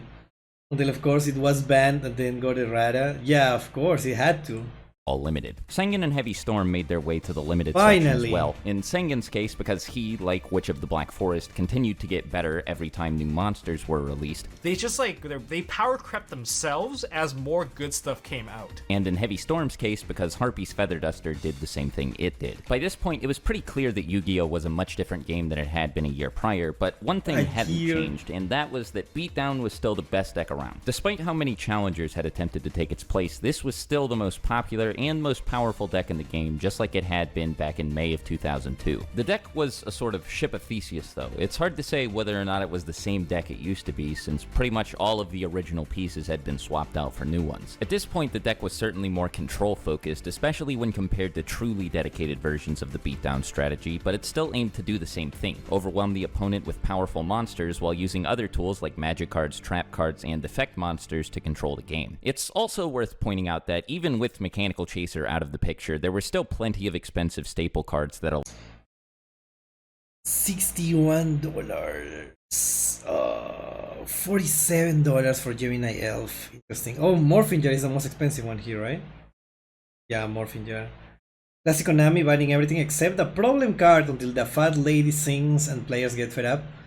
Can't wait for Habakiri to be banned. a lot of players either couldn't or didn't feel like paying for. This obviously affected deck building since it forced people to find alternatives to anything they didn't have, which allowed a lot of cards to continue seeing play that otherwise wouldn't have. Speaking purely in terms of optimization though, there really was no reason to play most of the stuff that had defined the early game, and surprisingly, the same was soon to be true of the beatdown deck itself. One of the deck's oldest rivals, Hand Control, was about to be powered up substantially by the release of Legacy of Darkness in June and Pharaonic Guardian in July. These two sets changed the game in plenty of ways, and one of the most notable ways they did is by giving Hand Control a bunch of new tools. Dude, the sets were like so... I summon the spirit monster known as Yugioh. There we go. Close to each other. Don Zaluk! It's him! Legacy of Darkness had Yatagarasu and Drop-Off, and Pharaonic Guardian had Spirit Reaper and Don Zalug. What was perhaps the most surprising about these four cards is just how good they actually wound up being. None of them were all too different from White Magical Hat after all, and if that card hadn't pushed Hand Control over the edge, well, it was hard to see why these would. Don Zalug in particular was almost identical, but despite this, he was arguably the most important piece of support the deck received in either set. There were a handful of different reasons for this, but more than anything else, the card owed a lot of its success to Mystic Tomato, which had an extremely strong metagame presence at the time. Tomato had always been fairly popular following its debut in Magic Ruler, but now that Sengen and Witch were both limited, it was seeing an unprecedented level of representation. The fact that everybody could only play one Witch and one Sengen meant two things. First, that they showed up in the hand a lot less frequently, and second, that using one to search for the other was a much bigger commitment now that players had no extra copies to fall back on. Mystic Tomato did a lot to minimize both issues by providing consistent access to both monsters and letting players pick which one they wanted to summon based on what monsters they wanted to search for. Yeah, Don Saluk is censored. He should have the guns. Anyone who was already playing Mystic Tomato for this reason didn't have to go out of their way to include Don Zalug in their deck, since he was also a dark monster with 1500 or less attack. This was one advantage he had over White Magical Hat, the other being his higher attack point score. One of Hat's most glaring weaknesses was the fact that it could be killed by pretty much any non-flip monster in the game. While Don Zalug was no powerhouse, Sengen and Witch couldn't kill it, and it could at least trade with an attack position Mystic Tomato. Together, these two things meant that he was safer and more convenient to summon and easier to keep alive than Magical Hat was, which of course also meant that resolving his effect was a lot easier too. All of these things also applied to Spirit Reaper. While this monster couldn't attack over really any meta-relevant monsters, it made up for this by itself being immune to battle destruction. This protection gave the card added utility outside of its role in hand control decks, particularly as a stalling tool, and ironically made it an effective shield against other monsters with discard effects like its own. Spirit Reaper was also another one that became a very popular card. Don Zalug was really good. Don Zalug was broken. Even when they weren't actually able to resolve their effects, both monsters, Don Zalug in particular, were capable of applying a lot of pressure by simply being on the field. It wasn't uncommon for players to use cards like Raigeki and Mirror Force just to kill one, or to search for Gemini Elf with Witch for the same reason. Conversely, they also made a person's power cards more valuable, not just because they could be used to get rid of either monster, but also because it was easy for both Don Zalug and Spirit Reaper to take advantage of big swings in momentum. Following up a Raigeki or Dark Hole activation with an attack from one of these two was an often devastating 1-2 punch that was very difficult to recover from, and there were plenty of other cards floating around the meta landscape that could generate similar openings for them. A lot of this also applied to Yatagarasu, and that's to say that Yata was good for many of the same reasons that these cards were, but it was different in a few ways that were, while subtle, still very important. One of the most unique things about this card was that it didn't have a discard effect, but instead forced whoever it dealt damage to skip their next draw phase. Now, at a glance, this may seem almost identical to the effect of a card like White Magical Hat, since both have the same activation conditions and both leave the opponent with one less card in their hand. The difference becomes apparent when asking the following question: what happens when these monsters attack somebody who doesn't have any cards in their hand? The Yadalok. Oh my god. You should use a deck with Don Saluk. I don't think there is a Don Saluk deck that will make sense now. But if I play this format, I will try to play Don Saluk. Due to the nature of their effects, there was actually a universal way to play around most of the hand control monsters already built into the game. Many players, upon seeing a Spirit Reaper or a Don Zalug that they didn't have an answer for, would begin setting as many cards as possible from their hand to the field. These monsters, and even cards like Delinquent Duo, for example, couldn't force someone to discard cards they didn't have to begin with, after all. From a certain perspective, though, you could say that's exactly what Yatagarasu did. This was the only hand control monster that could actually stop the player it attacked from getting a hold of new resources. Now, under normal circumstances, practically speaking, an attack from Yatagarasu wasn't any more devastating than an attack from Zalug, Reaper, or Magical Hat. If any of these monsters attacked the player with 4 cards in their hand, then after their next draw phase, they would still have 4 cards in their hand as opposed to 5. Where things diverge a little bit is what happens when these monsters attack somebody who doesn't have any cards in their hand. In 3 of these 4 cases, the effects won't actually do anything, and the attacked player will have 1 card in hand after their next draw phase. In Yatagarasu's case, however, after the draw phase, the attacked player's hand will still be empty. I feel like we get the point. I don't know if we needed such a long explanation for this. Like, we get it. I don't know. Hello, Lucario. Welcome. Don Salug. Oh, how is that what he says? Now summon the one and only Don Salug. And when I say one and only, I mean it. Because, my dear children, I am him. Something like that. I don't remember. A rework of Dark Scorpions will go hard. Can you imagine the Dark Scorpions retrain? That would be insane. Hello Simon, welcome, welcome. We're watching the complete history of the Yu-Gi-Oh meta. Yeah, very cool. I'm learning a lot. Love the Yu-Gi-Oh dude was Japanese music in the background. Oh, I didn't even know it was from there. Wait, hold on. I need to close the window.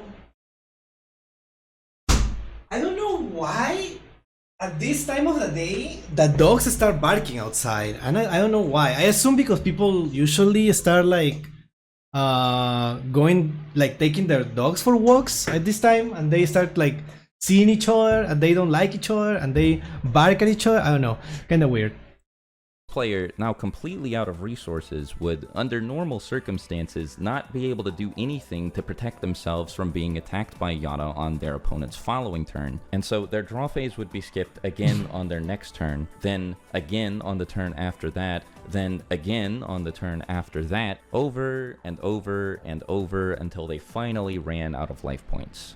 That's so boring.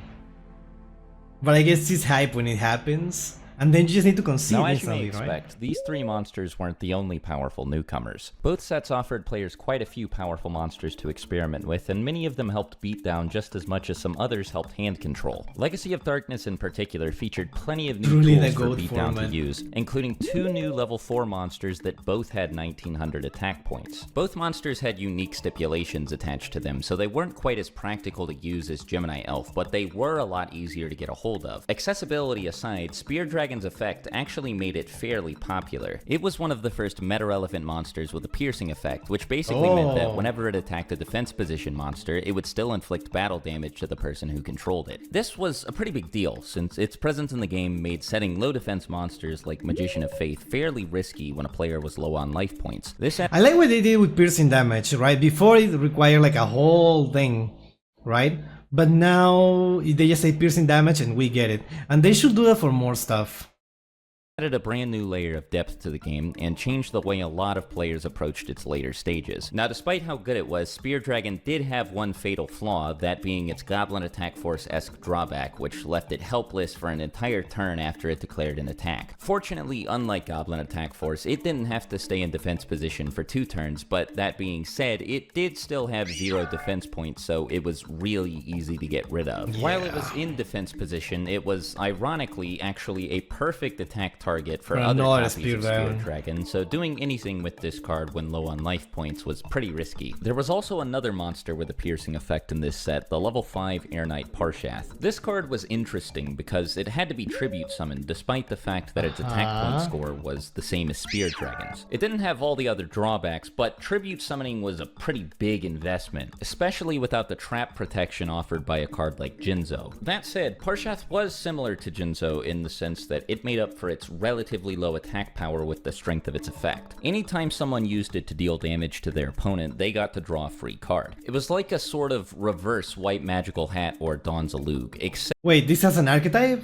I guess Jinzo also has an archetype. Except because Parshath dealt piercing damage and had a much higher attack stat, its effect was significantly easier to trigger. Given the current meta landscape and the growing power of hand control, an effect like this was extremely valuable, and ironically, at a time when cards being discarded from the hand was more common than ever, the fact that Parshath needed to be tribute summoned wasn't as relevant as it otherwise would have been. On that note, there was actually another fairly meta-relevant one tribute monster in Legacy of Darkness, and it couldn't be special summoned from the graveyard like Jinzo and Parshath could. Dark Ruler Hades was a level 6 Fiend monster that actually had both of them beaten in terms of attack power, and while it was sometimes a bit less convenient to summon than they were, when it did hit the field— That's the guy from Sanctuary in the Sky, okay. It had the potential to be just as impactful. Any monster with an effect that triggered when that monster was destroyed by battle could be negated by Hades, and at the time, that included the overwhelming majority of meta-relevant effect monsters. Sanguine Witch, Morphing Jar, they took away his horns! Cyber Jar, Mystic Tomato, Nimble Momonga, even Man-Eater Bug, all of these cards essentially got reduced to normal monsters if they were destroyed by Hades. This was one of the most oppressive effects in the entire game, not on the same level as Imperial Order or Jinzo, but still enough to win games almost by itself. The fact that it couldn't be recovered if something happened to it did hurt its viability, and unlike both Parshath and Jinzo, it couldn't be searched by Witch or Sanguine, but it was still still popular enough to have a known meta presence. In terms of sheer raw attack power, Hades was one of the most powerful one tribute monsters in the entire game, second only to Summon Skull. Yeah, it had 50 more attack points than Jinzo, first of all. That's massively huge. important. But he wasn't the most powerful monster introduced in Legacy of Darkness. There was another newcomer in this set, even more powerful than Blue Eyes White Dragon, but unlike expectations would suggest, it didn't need 2 tributes to be summoned, and actually didn't need to be tribute summoned at all. What? Oh. Oh. Interesting. As powerful as he was, Hades was totally eclipsed by Injection Fairy Lily. This card— Wait, what's the effect of this? I know this gets like a lot of attack. Like, pay 2000 life points to increase the attack of this monster by 3000 points only during the damage step. Okay. took the design philosophy of cards like Dark Elf and Goblin Attack Force to a brand new extreme, allowing players to trade 2,000 life points for a temporary 3,000 attack point boost during either player's turn. This made her significantly more powerful than any and all meta-relevant monsters at the time, and she was a lot easier to summon than any monsters that could come close to competing with her thanks to her low level and base stats. Yeah, it pretty much outclasses almost everything in terms of like attack points. It is a bit high risk because you are paying 2,000 life points to activate the effect. Fairy Lily, I also believe, was limited a bit later on as well, so that just goes to show the power that that card has, because while I would say Exiled Force is better because it has to kill the monster in battle, right? So if, you know, it had some immunity to being destroyed by battle, or just had some other threat, like let's say it was like a flip effect monster or something like that, Injection Fairy Lily is like a little bit weaker in that regard. But like, let's say you had out a Jinzo, let's say there's so many different cards that are just like big, and sometimes you just need something bigger to get over it. Injection Fairy Lily was that go-to card for that. Aside from what made Lily viable was being on the timing where nothing else interacted. If you had to prepay for that, you take huge L from Magic Cylinder. Huge. From the obvious... And you know what? It's more important here? It's a waifu card. That makes it even more valuable. Steep life point cost needed to attack and defend with her, this card's only real weakness was the fact that she was Earth attribute, which meant that Mystic Tomato couldn't summon her from the deck. She could be summoned by Giant Rat, but this required the person playing her to actually play Giant Rat in their deck. Many people... Isn't Giant Rat good? I always thought Giant Rat was supposed to be good. Opted not to, since she was already searchable by both Witch and Sengen, and the monsters that Giant Rat could summon from the deck aside from her usually weren't worth the deck space they took up. They weren't all terrible though. Included in this pool of monsters was Nimble Momonga, as well as another newcomer from Legacy of Darkness named Exiled Force. This card could tribute itself to destroy any monster on the field, so in essence it was like a walking version of cards like Fissure and Tribute to the Doomed. It was pretty similar to Injection Fairy Lily in the sense that it was a fairly low commitment way to remove monsters from the board when other monsters couldn't do the job. Since they were both searchable by Sengen and Witch, getting a hold of them was also quite a bit easier than getting a hold of magic cards with removal effects like Raigeki, Dark Hole, and Fissure. Jinzo and Imperial Order could also shut down cards like these and other forms of removal like Torrential Tribute and Mirror Force, so there were a lot of in-game situations that only these two could deal with. Of the two, Exiled Force was particularly reliable because it didn't have to attack to remove monsters from the field, so cards like Mirror Force and even Magic Cylinder couldn't stop it. Really, the only way to prevent an effect like this from going through was with a card like Solemn Judgment, which, while more popular now than it was when it released, was still far from seeing widespread competitive play. As for other utility monsters introduced in both sets, there were a handful, but they all saw varying levels of success. Twin-headed Behemoth could revive itself at the end of the turn it was destroyed. Sasuke Samurai could destroy any defense position monster regardless of how many defense points. I'm sorry, Sasuke? At the start of the damage step, if this card attacks a face-down monster, it's going to destroy that face-down monster. Okay. That monster had, and without flipping that monster face up if it was set face down. Lesser Fiend would remove monsters from the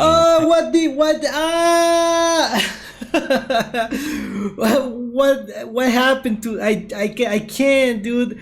He's so cool in the OCG. What happened? They took away his whole aura. Have you seen this card uncensored? Dude, there's no way. There's no way, dude. Every time I see this card, I think about the uncensored version, and it hurts. I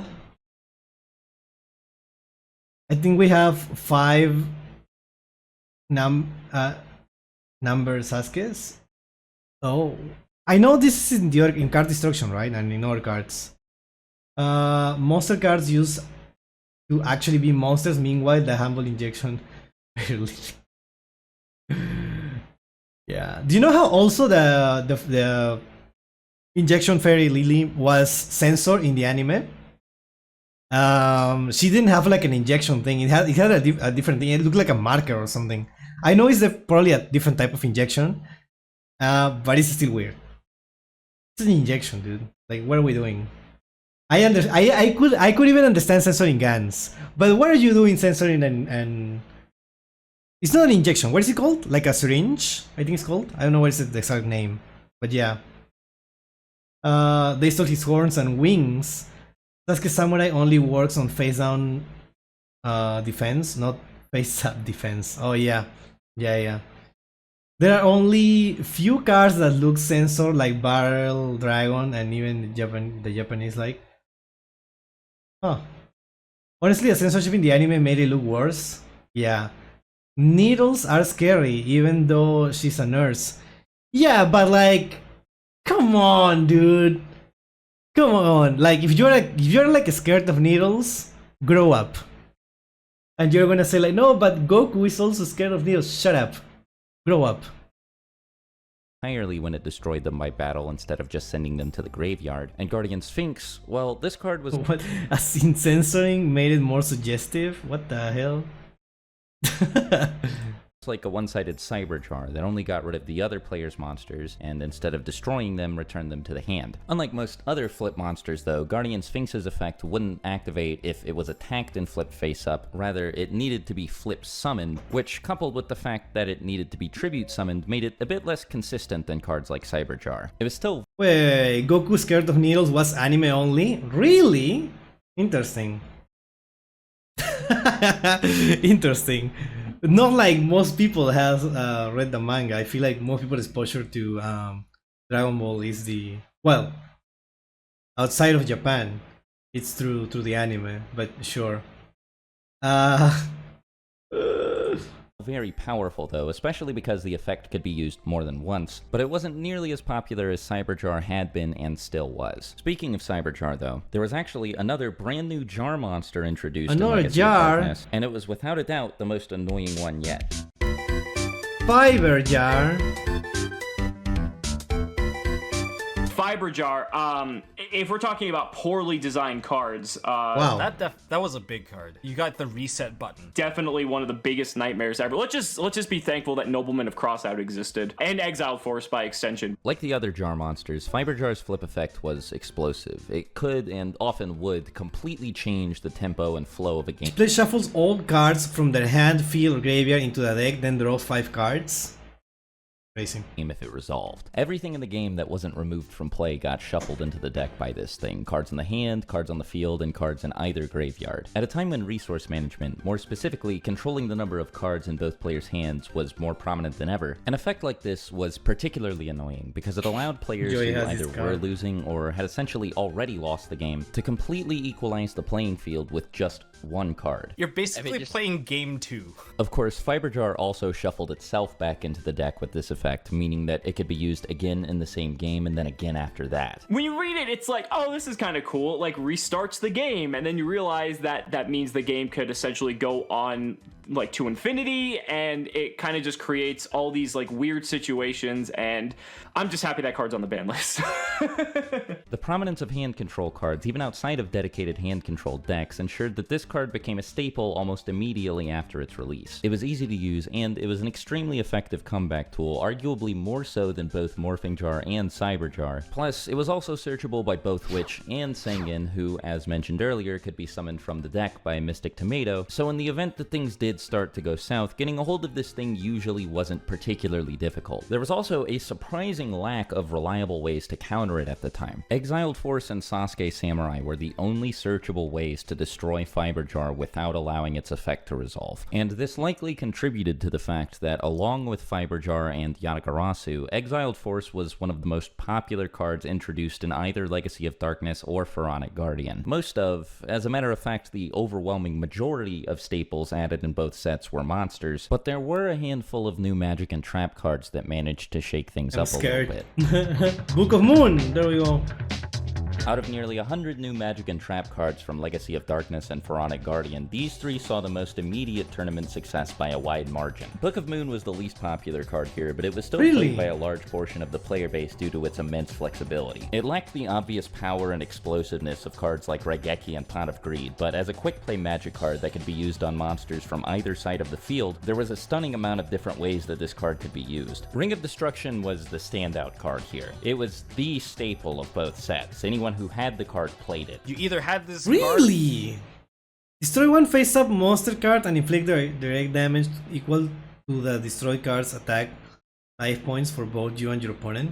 Really? You didn't. If you had it, then you would win. If you don't have this card, unfortunately, yeah, you you're didn't always have at the grenades. mercy of someone's Ring of Destruction. It has such quick timing, you can activate it whenever you want, and if you're about to lose, you can force a draw. Its purpose was pretty simple. It was meant to remove annoying monsters from the field, and it could even end games altogether with the burn damage it inflicted. This burn effect was actually extremely relevant, because the card could destroy monsters from either side of the field. I just realized something. You can just activate this whenever. I always assume it was when they attack, but no, you can activate this whenever.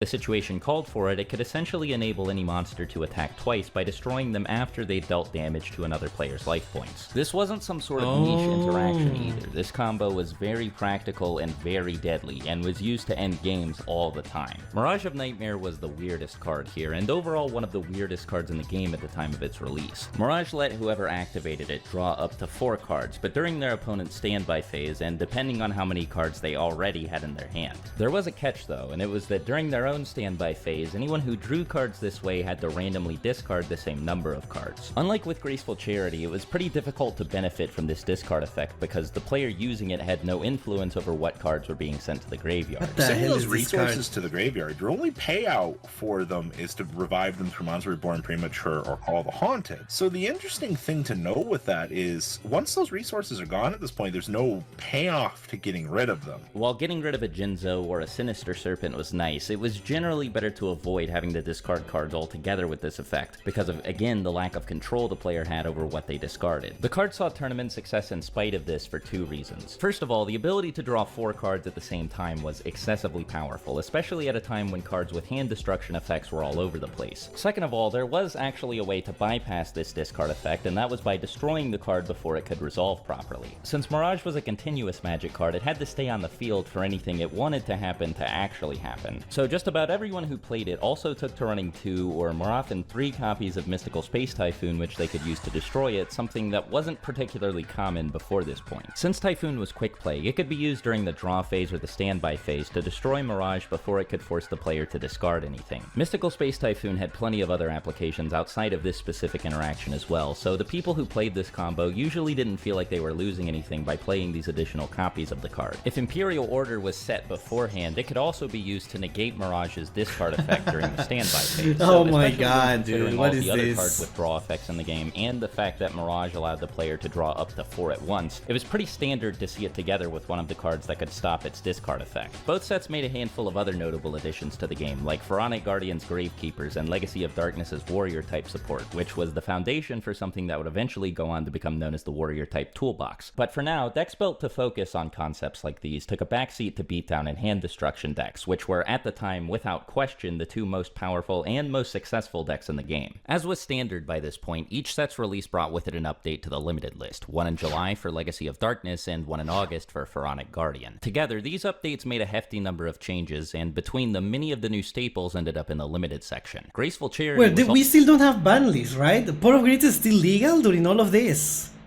also limited in August, which was a pretty big but not necessarily unexpected change since nearly every successful tournament deck had included 2 copies of Charity for as long as they'd been allowed to. The July update also semi-limited 4 new cards from Legacy of Darkness, and the August update took limiter removal and backup soldier off the list entirely, but these were comparatively minor changes. Most players agreed that the limits specifically were pretty significant, which was especially important because these changes were going to be enforced at an upcoming tournament that was, well, it's difficult to properly convey the magnitude of something like this, especially compared to the extent of what the majority of Yu-Gi-Oh players had experienced by now, which was a typical weekend at locals. This upcoming tournament was a bit more high profile than that.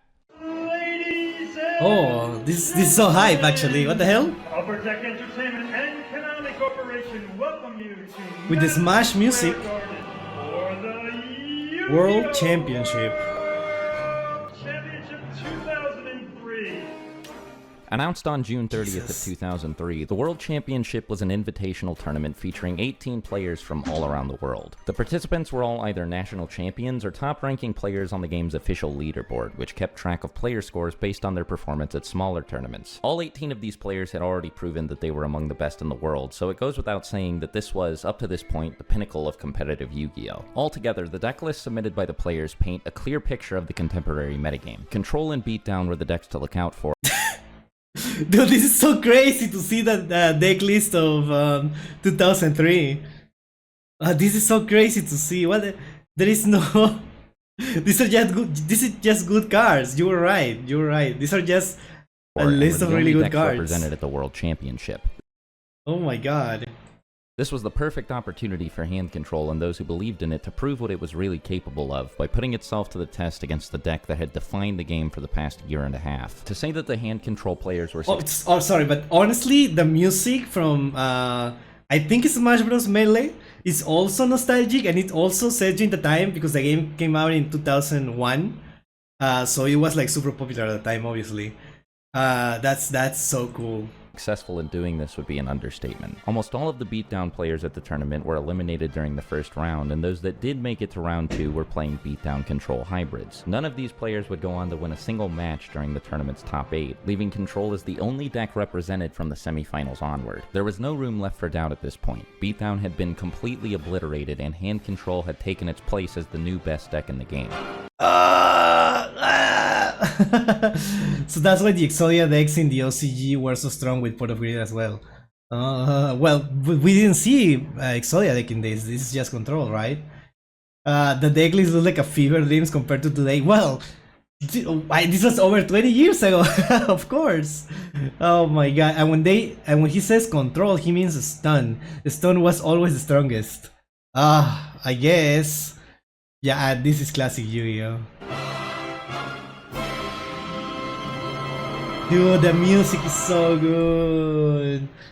2 of the top 4 players had built notably aggressive versions of the Hand Control deck. Yuin Lung from Hong Kong played 2 copies of Don Zalug and 3 copies of Drop Off, while Mike Rosenberg from the United States played 3 copies of Spirit Reaper and 2 copies of Drop Off. Both of these players were paired against each other during the semifinals, and so in a cool. written report of the event submitted to Pojo.com, Rosenberg explains that Lung was able to secure a clean 2-0 victory. If I recall, it was pretty lopsided. I don't think I had a very good matchup against him, honestly. He was just a better player. I felt like I was pretty fortunate to get through as many single elimination matches as I did. And I like, it's really hard for me to recall what the details were. I do not recall having a close match against him. After the semifinals, I do not Rosenberg recall. would play against Hui Tao Soon, also from the United States, to determine who would come in 3rd place. The match that would determine the champion was between Yuin Lung and Shigeki Kitamura from Japan. The first 2 games were decided by Ring of Destruction. In both cases, it allowed the person playing it to push for immense damage all at once with just a single monster. Kitamura won the first game, and Lung won the second, though something worth mentioning about Game 2 is that it was extremely long because Fiberjar's effect resolved 4 times throughout it. I just recall the 2 casters who were doing an announcement for those who were like watching from the big screen in that tournament venue. You could hear them incrementally getting more tired as they talk about a Fiberjar flipping and basically resetting both of what these decks are trying to do. they were both hand control.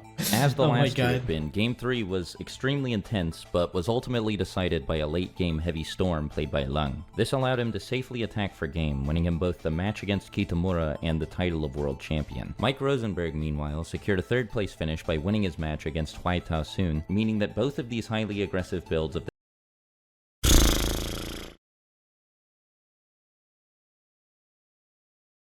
This is the first place. 3 Gemini Elf. What? We're still on beatdown then. 3 Gemini Elf. Yeah. Yeah, I mean, you know, they seem kinda the same idea.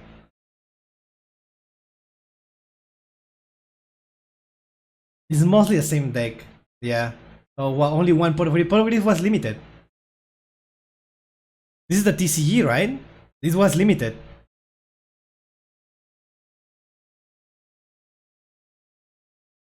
Yeah. Otherwise, obviously, you always would play the maxed amount that you could, right?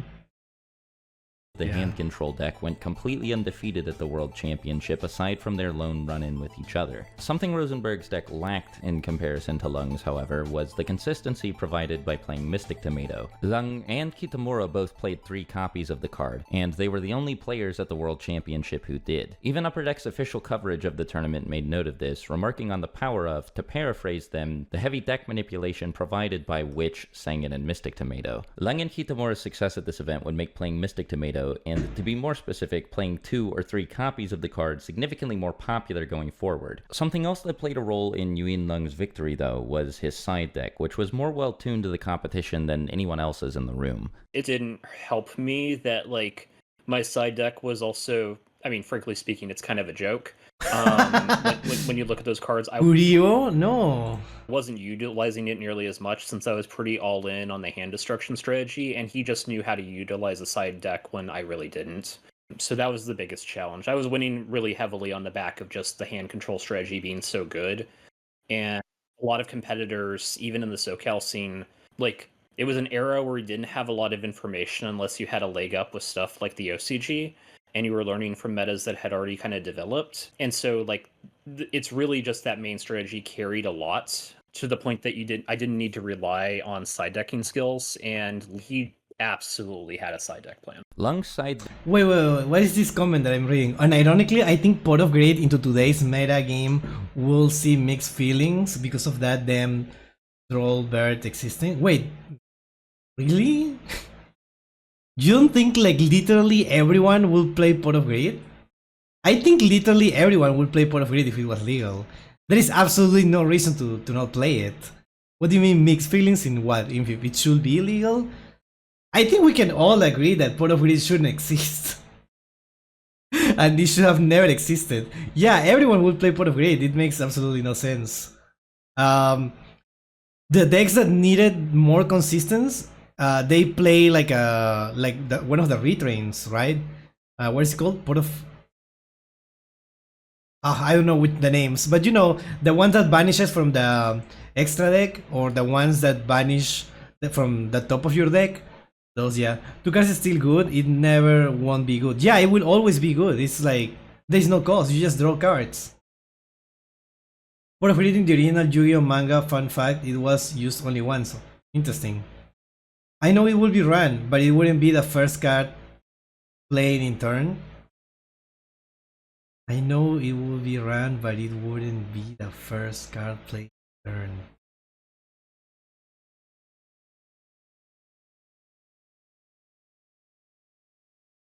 Because using pot gets you drawled and potentially ends your turn unless you play through it.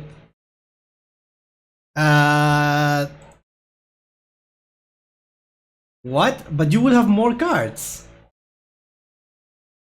If they drawled you after you use Pot of Greed, you will still have more cards to play.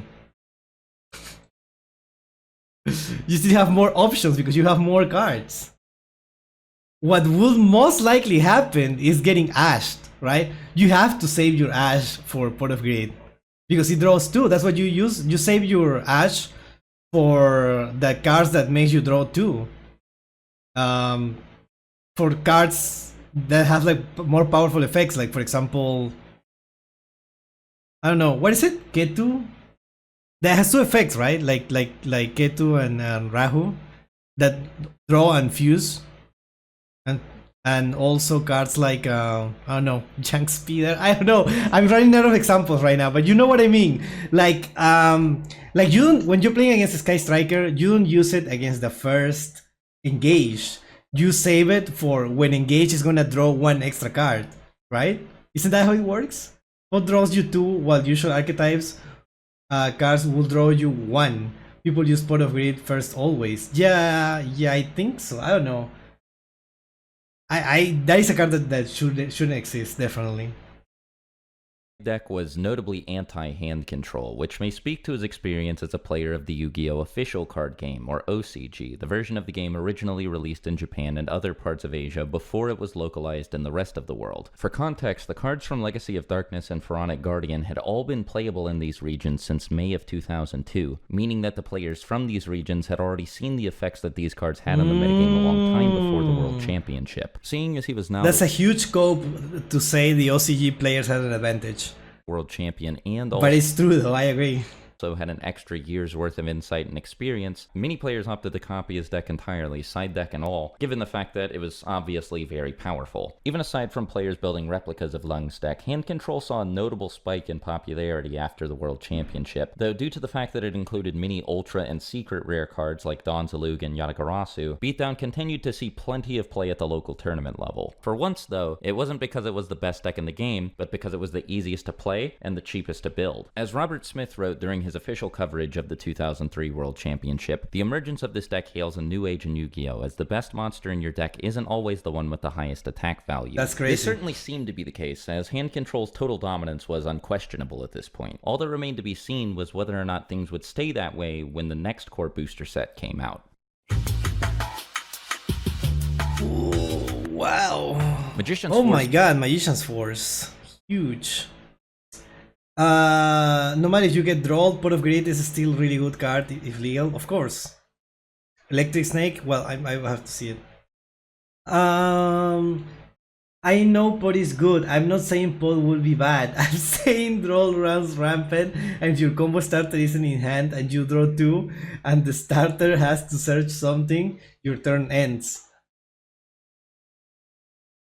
Yes, but it will still be the best card in the game. It will still be the best card in the game. Electric Snake was to deal with your opponent trying to discard you and you draw 2 of it. Breaker, Double Spell, Dark Paladin. This was released exactly 2 months after the date of the World Championship and just over a month after the start of the 4th season of competitive play. One thing that's noteworthy about it is that it was the first set to use the term spell card instead of magic card. This was due to legal reasons that aren't relevant to the competitive history of the game, but it is important since from here on out we'll be referring to these as spell cards. Funnily enough, none of the new spell cards were really that good anyway. All of the worthwhile cards in the set were monsters, and many of them were ironically spellcaster type. First of all, the set featured 2 more level 4 monsters with 1900 attack, the ultra rare Luster Dragon and the super rare Skilled Dark Magician. Since they were both lower rarity, they weren't nearly as cost prohibitive as Gemini Elf, and neither of them had any stipulations the way that Thunder Nyan Nyan and Spear Dragon did. The only thing that kept them from Thunder what? Had any stipulations the way that Thunder Nyan Nyan and Spear Dragon did. The only thing that kept them from truly replacing Gemini Elf was the fact that they both had more than 1500 defense points, meaning Witch of the Black Forest couldn't grab them from the deck. There was another level 4 1900 attack monster in the set that didn't have this issue though, a card that was, for multiple reasons actually, measurably better than Gemini Elf. Breaker, the Michael Because in Warrior. Magician's Force, there's actually a lot of cards in here that were really, really good. This is when like 1900 became the standard. I guess everyone can go Super Saiyan 2 now. Breaker the Magical Warrior was, like Kaiku, a monster with both a high attack stat and a powerful effect. Unlike Kaiku, however, he can actually go head-to-head with the most powerful level 4 monsters in the game. While Breaker technically only had 1600 attack points, whenever he was normal summoned, he received a spell counter that gave him an extra 300. The power slowly kind of climbed up, and Breaker the Magical Warrior was... What a convoluted way to do this. At the time, this sounded really complex. Actually, it's not that complex if you think about it, but it's just weird, like compared to all the previous cards. Basically a 1900 basic with a decent effect. A player who controlled Breaker could trade this spell counter for the ability to destroy any spell or trap card on the field, regardless of whether it was face up or not. Breaker found homes in almost everything. All right, so we're gonna start with my favorite card of all time, Breaker the Magical Warrior. So why this card was so powerful was because Breaker was essentially a mystical space typhoon on a body, and what's even better is that if you didn't need the mystical space typhoon effect of Breaker, he was probably the strongest normal summon in the entire game because he would be 1900 attack, and that only lost to like very specific things or removal. Breaker is, in my head, I think one of the few cards that actually like has its effect named after him. People would summon Breaker and they would say break the back row. I think that just kind of goes as a testament to just how just the legacy and the impact that that card really had in the game. Breaker couldn't hog the spotlight all to himself though, because there was another level 4 effect monster in this set that caught people's attention almost immediately. It didn't have 1900 attack points, but what it could do when it hit the field made this practically a non-issue. Oh, this set also had fucking tribe infecting virus. The music. Oh my god. Discard one card and declare one type of monster. Destroy every monster of that declared type. Tribe Infecting Virus had all the makings of a staple monster. It was good for all the reasons that Exiled Force was good, but was better in a handful of ways due to multiple advantages. It had more attack points, could destroy more monsters at once, and didn't leave the field when it used its effect. It also... Wait, this is huge. I've never seen this card. What the hell? Why have I never seen this? wasn't once per turn. And you can tribe your opponent as much as you want as long as you have cards in your hand. Unsurprisingly, Tribe was one of the most popular cards in the set and immediately became a metagame staple alongside Breaker. When the ban list was updated in November, these were the only two cards added and both of them were limited. Curiously though, this update to the limited list didn't even acknowledge another new card from Magician's Force, the card that was arguably the most powerful card in the set and definitely the most problematic. A level 1 spellcaster monster. Oh no! Oh no, look at him! No! Magical Scientist. He's chilling there, he's just a chill guy. Pay 1,000 life points to special summon one level 6 or lower fusion monster from your fusion deck in attack position or defense position. That fusion monster cannot attack your opponent's life points directly and is returned to your fusion deck at the end of the turn.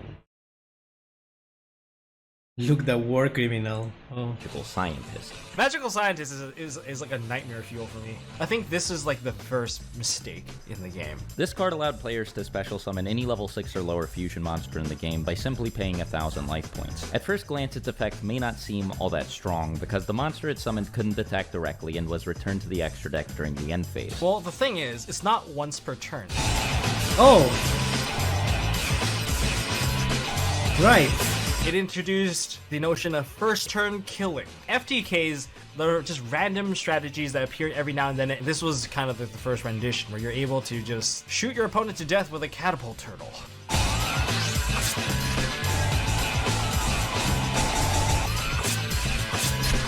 It's like, so are you telling me this wasn't banned like immediately? What happened? Oh, you lose! As long as someone could manage to get both Magical Scientist and Catapult Turtle on the field at the same time, it was impossible to stop them from pulling off a combo that would kill their opponent on their first turn. Doing this might sound a bit more difficult than it actually was, because Catapult Turtle is a level 5 monster with no built-in special summoning condition. But cards like Reasoning, Last Will, Monster Reborn, and Gillosaurus could all be used to make sure that one way or another, these two ended up on the field together. It was too easy to do. Anytime an FTK is introduced into the game, it's simply just not fun. They're playing solitaire.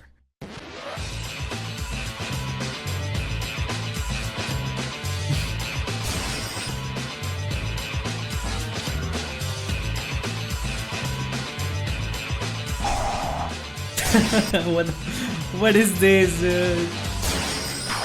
The only thing that the Magical Scientist deck really lacked at this point was consistency. At the time of Magician's Force's release, the accessible card pool was fairly limited in what it could do to streamline the process of getting a hold of the pieces needed to perform this combo. So while Magical Scientist FTK didn't dethrone hand control, it almost immediately established its presence in the metagame, and Magical Scientist himself was actually a welcome addition to many hand control decks. He was a searchable way to access pretty much any level 6 or lower fusion monster in the game, which, as one would expect, was extremely valuable. While the monsters he summoned couldn't attack directly, there was nothing that stopped them from attacking other monsters, and a lot of the fusion monsters he could summon had extremely powerful effects. Thousand Eyes Restrict could get annoying monsters like Jinzo off the field, Dark Balter the Terrible like Hades could deal with flip monsters, or monsters like Mystic Tomato, Sanguinar Witch, and Ryu Senshi could protect— Okay, this is the type of thing that I was thinking until he said like, oh, it's not once per turn, and it's like, oh right, I forgot about that detail. I forgot about that huge detail. Oh boy. It was fun using him in the Flame Swordsman Argostar deck during Dice Rally. You are the war criminal. Catapult Turtle tribute the fusion for fodder. Yeah, exactly. That's what I missed completely. Not only is not once per turn, you can also tribute what you summon to just kill them. Catapult Turtle, all text was not once per turn. Now it is. I see.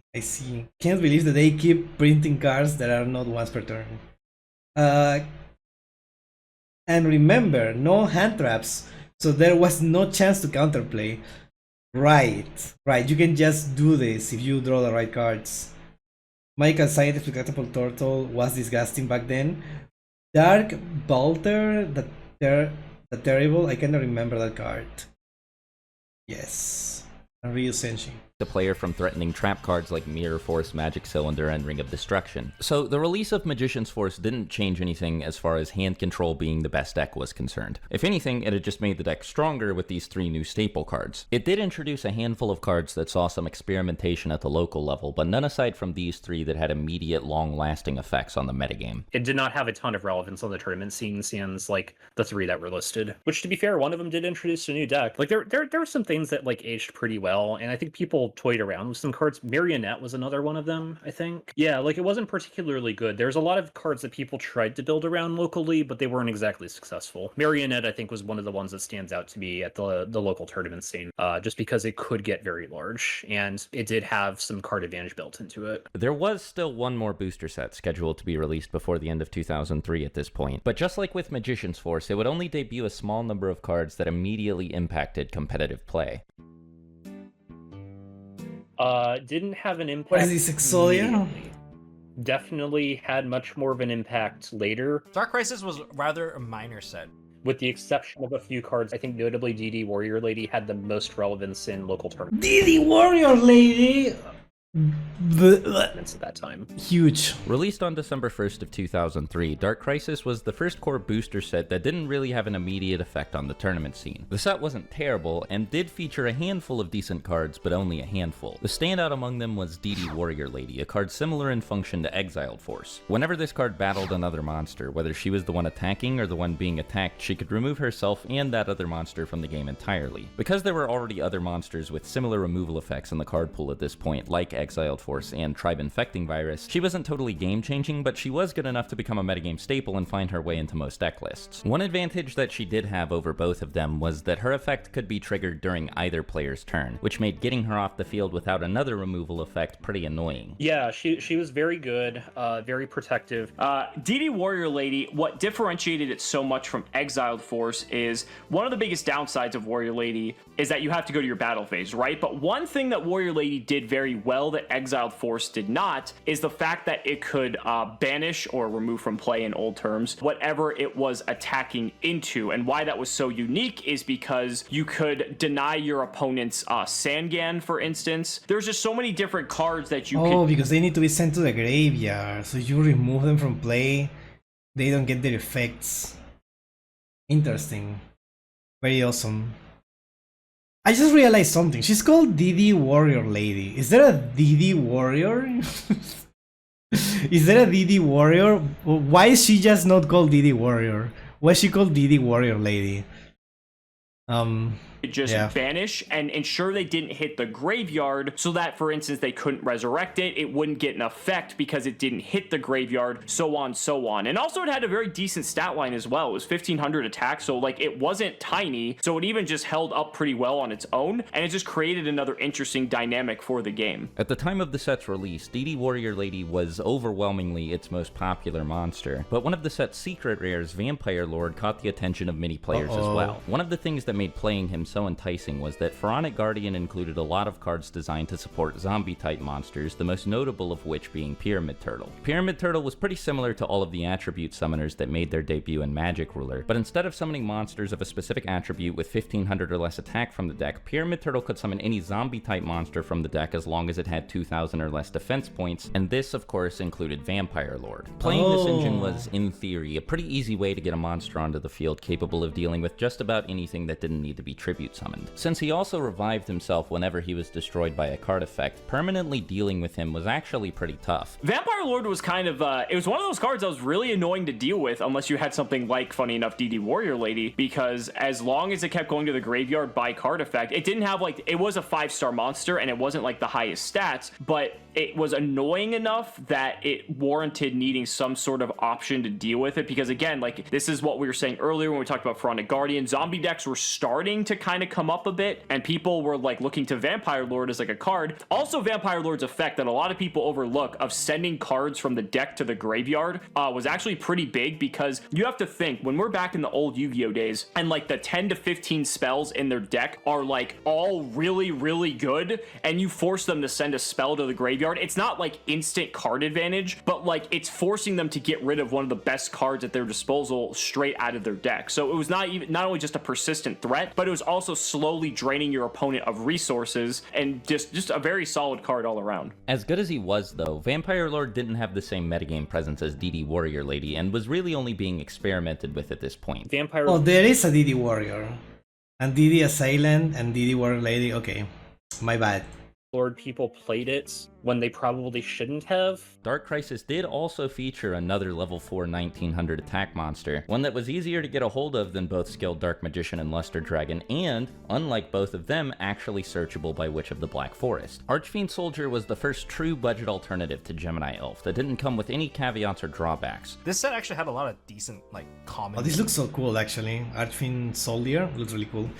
Easy to access cards. All the best players have 1900 B6. Well, I guess most of the rest of the public will also now get access to 1900 attackers. The spell and trap cards in Dark Crisis were mostly underwhelming, with a handful of... The lady being the best of them? Nice. Shooting Star Bow. Gravity Axe, girl. Exceptions. Sakuretsu Armor made its debut here, but only saw limited play due to the fact that Mirror Force was obviously superior. Immediately following its release, Butterfly Dagger Elma was probably the most talked about spell or trap card in this set. It was an equipped spell, but wasn't actually notable for what it did when it was equipped to a monster. The reason so many people initially had their eyes on this card was because of its potential ability to cause an infinite loop with its second effect. Gearfried the Iron Knight immediately destroyed any equipped spell that was equipped to it, and so if a player had him on the field and Elma in hand, they could activate the card infinitely, since it would keep getting destroyed before adding itself back to the hand. Because Magician's Force had introduced a lot of cards that gained spell counters every time a spell card was activated and could activate effects by removing these spell counters, there was a lot of potential for abuse with this infinite loop, particularly through Royal Magical Library, which could allow a player to draw through all the cards in their deck with this combo. The card, as well as decks built to abuse it, saw more speculation than actual competitive success though. While it, like Magical Scientist, opened the door to its own FTK, Magical Scientist decks were simply better than decks built to use this card were. It was just more consistent and required the player to have less specific cards in hand. Butterfly Dagger Alma and Gearfried was very people started to take notice to that set. It wasn't anything too major taking off, but people did take note that this is an interesting interaction. Speaking of these two decks, Dark Crisis did also include Spell Reproduction, which made both of them a decent bit more consistent. Send 2 spells from your hand to the graveyard, then target 1 spell in your graveyard added to your hand. Excuse me? Why have I never heard of this card? Spell Reproduction. Is this banned? Is this banned? Please tell me this is banned. Send 2, like it's a -3, right? But This is not banned. Hold on. Is spell reproduction banned? Spell reproduction is not banned in the TCG.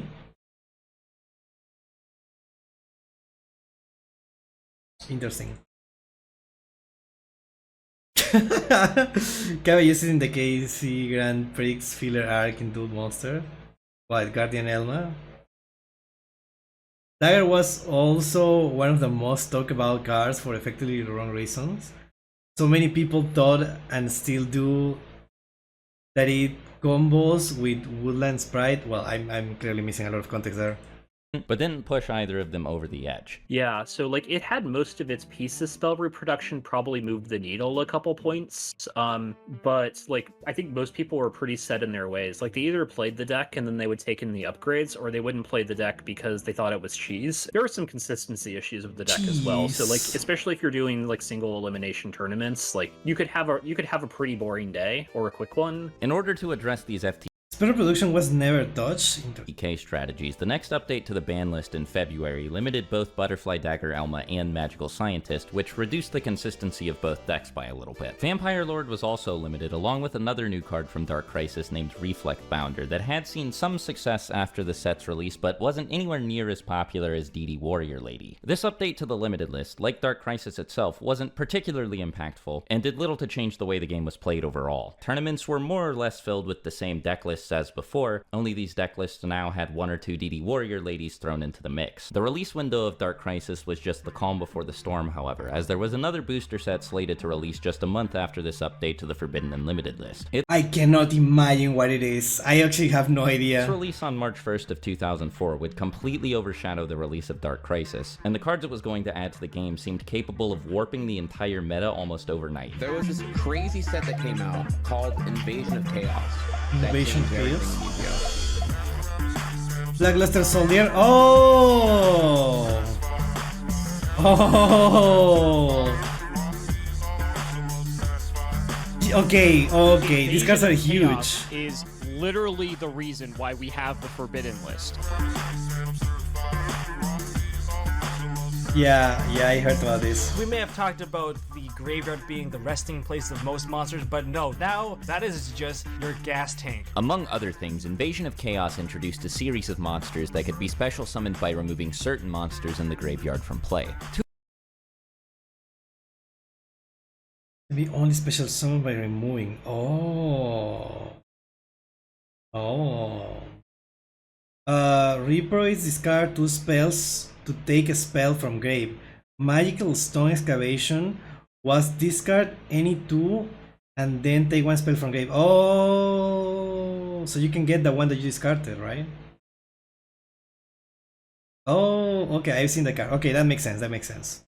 2 of these monsters in particular were, to put it lightly, a pretty big deal. You got Blackluster Soldier, you have Chaos Emperor Dragon. Both of these monsters have 3,000 attack, and they are special summons. They don't eat up your once per turn normal summons. You have a 3,000 attack monster that you can special summon for free. But on top of being big monsters, they had crazy effects. Following effects. 2 effects. He could just, I don't even care what the effect is, dude. Remove 1 monster from play. You just get 2 attacks. That at any moment you could possibly die out of nowhere. And then Chaos Emperor Dragon doesn't let people play Yu-Gi-Oh! It was a power horse set.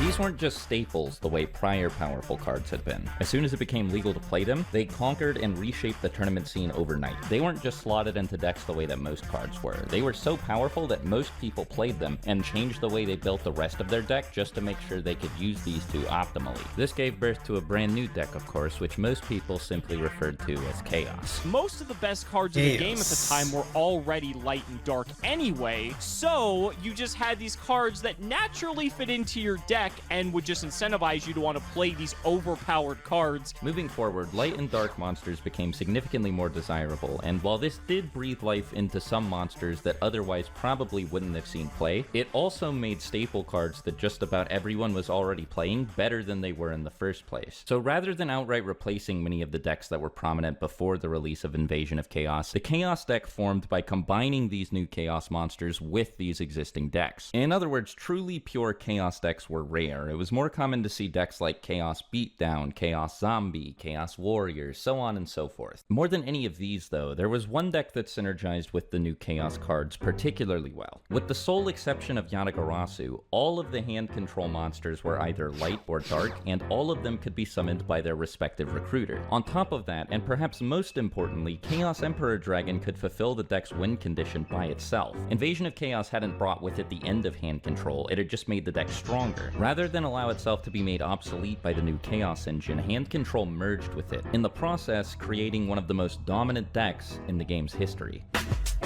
Chaos control!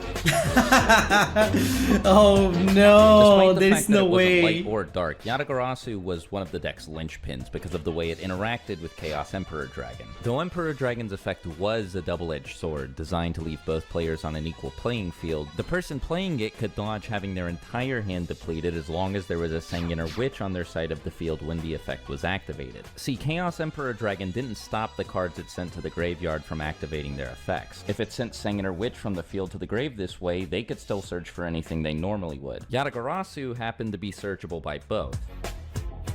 I understand it now. This actually slotted into hand destruction decks really easily, and Chaos Emperor Dragon was just over the top with like a Sanguin or a Witch of the Black Forest on the battlefield, because then you get the effect, as soon as everybody loses all their cards, your opponent gets one draw step. If it's a brick, they just never draw another card again because you have Yata in your hand. That's so stupid, guess dude. what? If you happen to have a Sangan or a Witch of the Black Forest on your field, just pay 1,000 and you can search Yatagarasu and just automatically win the game. It's because it introduced a lock into the game. A lock which is worse than, some people say worse than an FTK, but it's basically in the same realm of first turn killing someone. You lock them out of drawing. Like I said, those Chaos monsters were literally, they took all of the good stuff that we've had throughout the years, and they were the missing piece of the puzzle to kind of complete the trifecta of what we deemed one of the most toxic formats in the game. But there was no way these cards could actually change things that much, right? These were two unsearchable monsters. Sure, some people might build their decks around them, but the idea that they were going to completely change the entire tournament scene, well, that was just ridiculous, wasn't it? Pirata said ZED was too powerful. That's of course it was banned. Yeah. This is what created the ban list, the actual ban list. Between the light and dark, there is the Genesis power. Huh?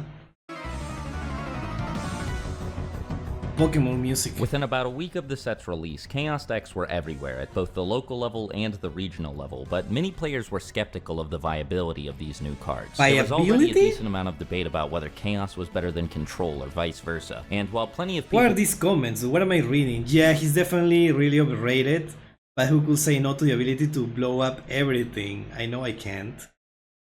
Of course he's overrated. It's a secret from a new set, and he's a dragon. Even V-Lord was overrated when he came out. Oh well.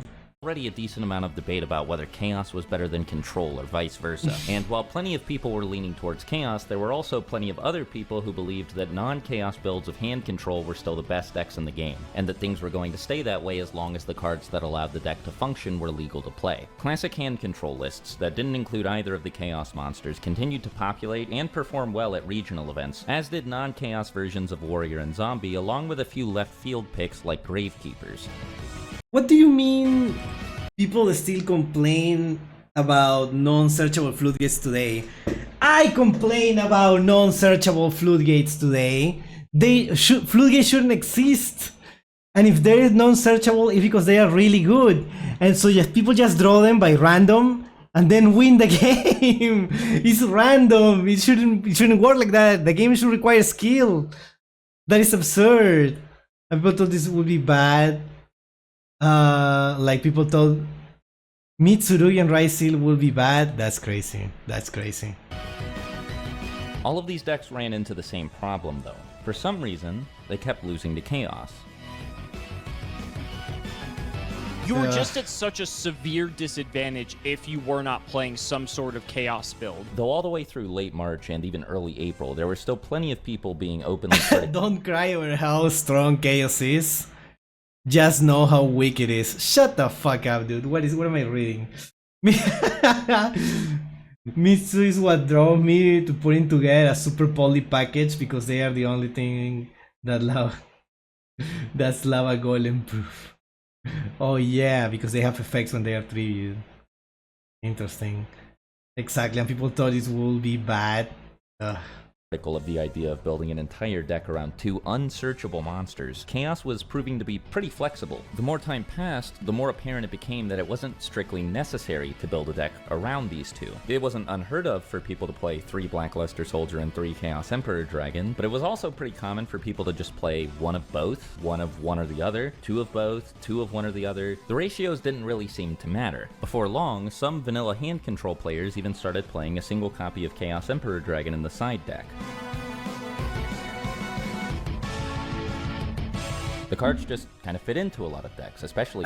Wait, hello, Dr. Pepper. Have you watched the Yu-Gi-Oh! OCG meta 1999? No. Definitely not, but feel free to share it in the Discord if you want. Control, not much, if anything, needed to be changed to include them. Though non-Chaos decks were still performing well, for example, at 2 different regional tournaments a non-Chaos Warrior deck came in first place, it was becoming more and more standard to play at least one Emperor, Dragon, or Soldier. By the middle of April, almost every control deck had started playing one of both, and what little room for deviation existed at this point would be almost completely eliminated by the next update to the Forbidden and Limited list.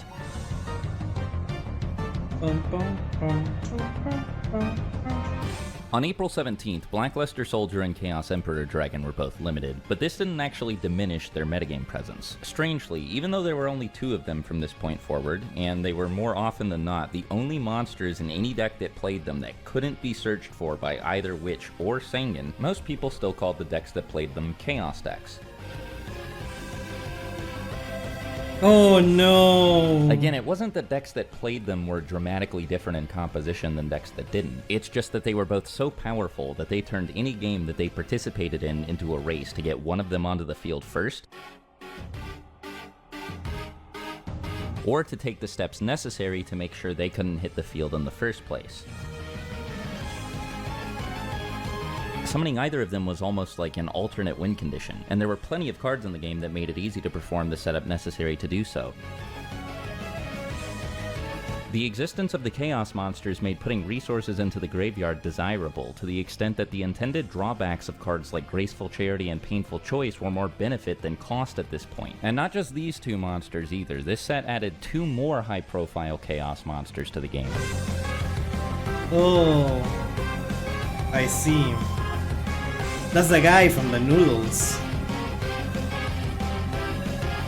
Some people took to running Chaos Sorcerer, essentially a cheaper, less powerful version of Blackluster Soldier, in order to supplement the 2 more powerful Chaos monsters. Chaos Sorcerer just by itself is just an incredibly powerful card. Like, yeah, it has the same cost as BLS or Chaos Emperor, so maybe you're not getting as much value as you would from those other cards, but Chaos Sorcerer is still a 2300 attack monster that can be special summoned for free, and at the very least, it can just banish a monster. There's plays where you can just summon out Chaos Sorcerer, banish one of your opponent's cards, and then use it as tribute fodder for, like, Jinzo? Like, that's insane! Even more popular than Chaos Sorcerer was Dark Magician of Chaos, sometimes referred to as Demok. It didn't function the same way the other Chaos monsters did, but at the time of its release, it was widely considered to be the most powerful 2 tribute monster in the entire game. Its ability to immediately retrieve any spell cards from the graveyard further incentivized the use of cards like Painful Choice and Mirage of Nightmare, since now on top of the fact that light and dark monsters in the graveyard could be considered live resources, Dark Magician of Chaos could turn any spell cards in the graveyard into live resources as well. Its second effect was extremely good at countering Chaos decks, since it could rob Blackluster Soldier and Chaos Emperor Dragon of the fuel they needed to summon themselves, and it was also good at countering vanilla control decks, or any other decks that played cards with effects that triggered when they were sent to the graveyard, which was just about every deck in the metagame at this point. What? While most people still agree, I feel like, okay, like this set is definitely what changed Yu-Gi-Oh! Forever. Like, I feel like when Yugi boomers talk about like the old Yu-Gi-Oh, they refer to right before this. Invasion of Chaos, definitely, like we're playing a different game now. Like everything is I know, like they are saying, like the video is saying that, yeah, the decks were basically the same, but included these cards. And whoever like summons these type of cards before basically won the game. Yeah, this is the slow play of before. Well, like not erase, but it's like it's just different. Like the win condition is some of these big boss monsters. Interesting. That tributing two monsters just to summon another was almost never worth it. This wasn't really a problem for D-Mox since he ended up in the graveyard very frequently. Most people didn't tribute summon him. It was a lot more common to summon him from the graveyard with one of the game's 3 revival staples. When using Monster Reborn specifically, he could add the Reborn back to hand, allowing the player to special summon another monster from their graveyard immediately. With either Soldier or Emperor Dragon in hand to back this up, this was almost always enough to deal lethal damage, and this could all be done in one turn without even normal summoning a monster.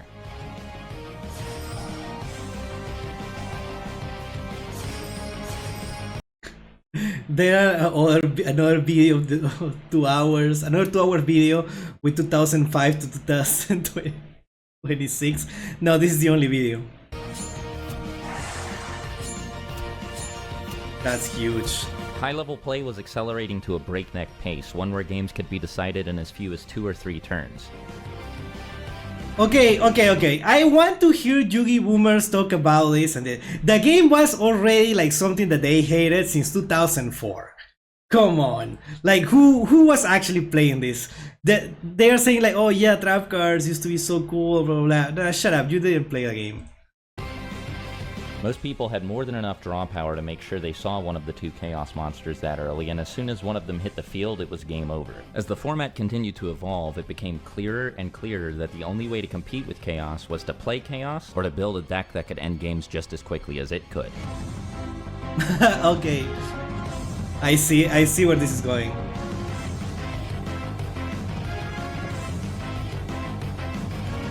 Magical Scientist FTK decks were still running rampant, and Invasion of Chaos had actually made them a bit more consistent by adding Reload to the game, a card that could take unplayable hands and turn them into hands capable of performing the one-turn kill combo. Some people turned to Magical Scientist FTK because they believed it was one of the only decks fast enough to compete with Chaos.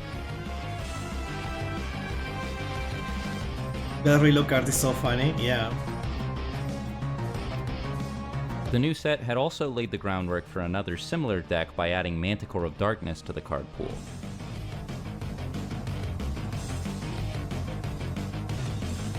When a monster is special summon from your graveyard, you can draw 1 card. I see. This card was mostly unremarkable, aside from its involvement in a loop where it could summon itself from the graveyard infinitely. Oh, like Combined with Card of Safe Return, a card released all the way back in Labyrinth of Nightmare, this combo enabled anyone who performed it to draw through their entire deck in 1 turn if they wanted to. Neither deck was consistent enough to truly compete with Chaos, though.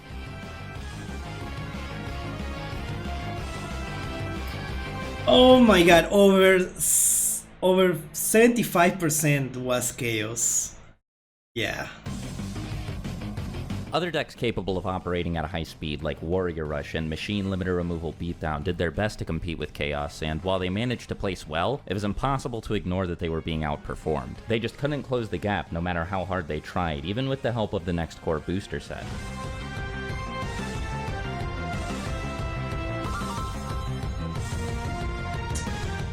I'm thinking, what game is this from? I know it's from Pokemon, but I'm trying to think which specific game.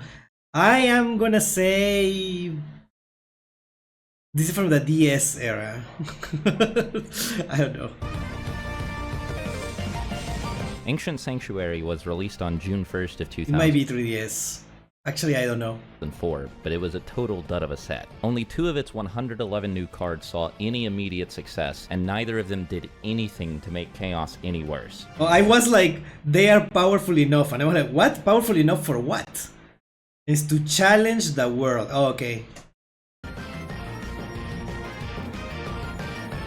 Is it Gen 5? I was thinking maybe, I think it's Gen The 5, cards yeah. that did see success only did so to a limited But I'm not extent 100% as sure. well. Zaborg the Thunder Monarch was played, but only rarely, and usually as a one-of in the side deck. Enemy Controller was much more popular, but nowhere near as popular as the most noteworthy cards from prior sets. At the 2004 US National Championship, many players outright ignored these cards in favor of older cards that had been rediscovered, given a new purpose thanks to the Chaos Monsters. Just before the proper US National Championship, there were 2 last chance qualifier events where players could compete for a chance to be invited to Nationals. Over 200 players participated in these events, and 85% of them were playing at least one Blackluster Soldier or Chaos Emperor Dragon. Most of these 85% were playing both. Where the idea of a game dominated by the 2 Chaos Monsters had once seemed ridiculous to a good chunk of the player base, it now seemed just as ridiculous to think that there was anything that could come along and stop it. The April update to the limited list, which only hurt Chaos and Manticore decks, hadn't slowed the deck down. The release of a new set hadn't slowed the deck down. And at the 2004 World Championship, it became clear that even banning seemingly vital pieces of the deck like Yatagarasu and Painful Choice couldn't stop it.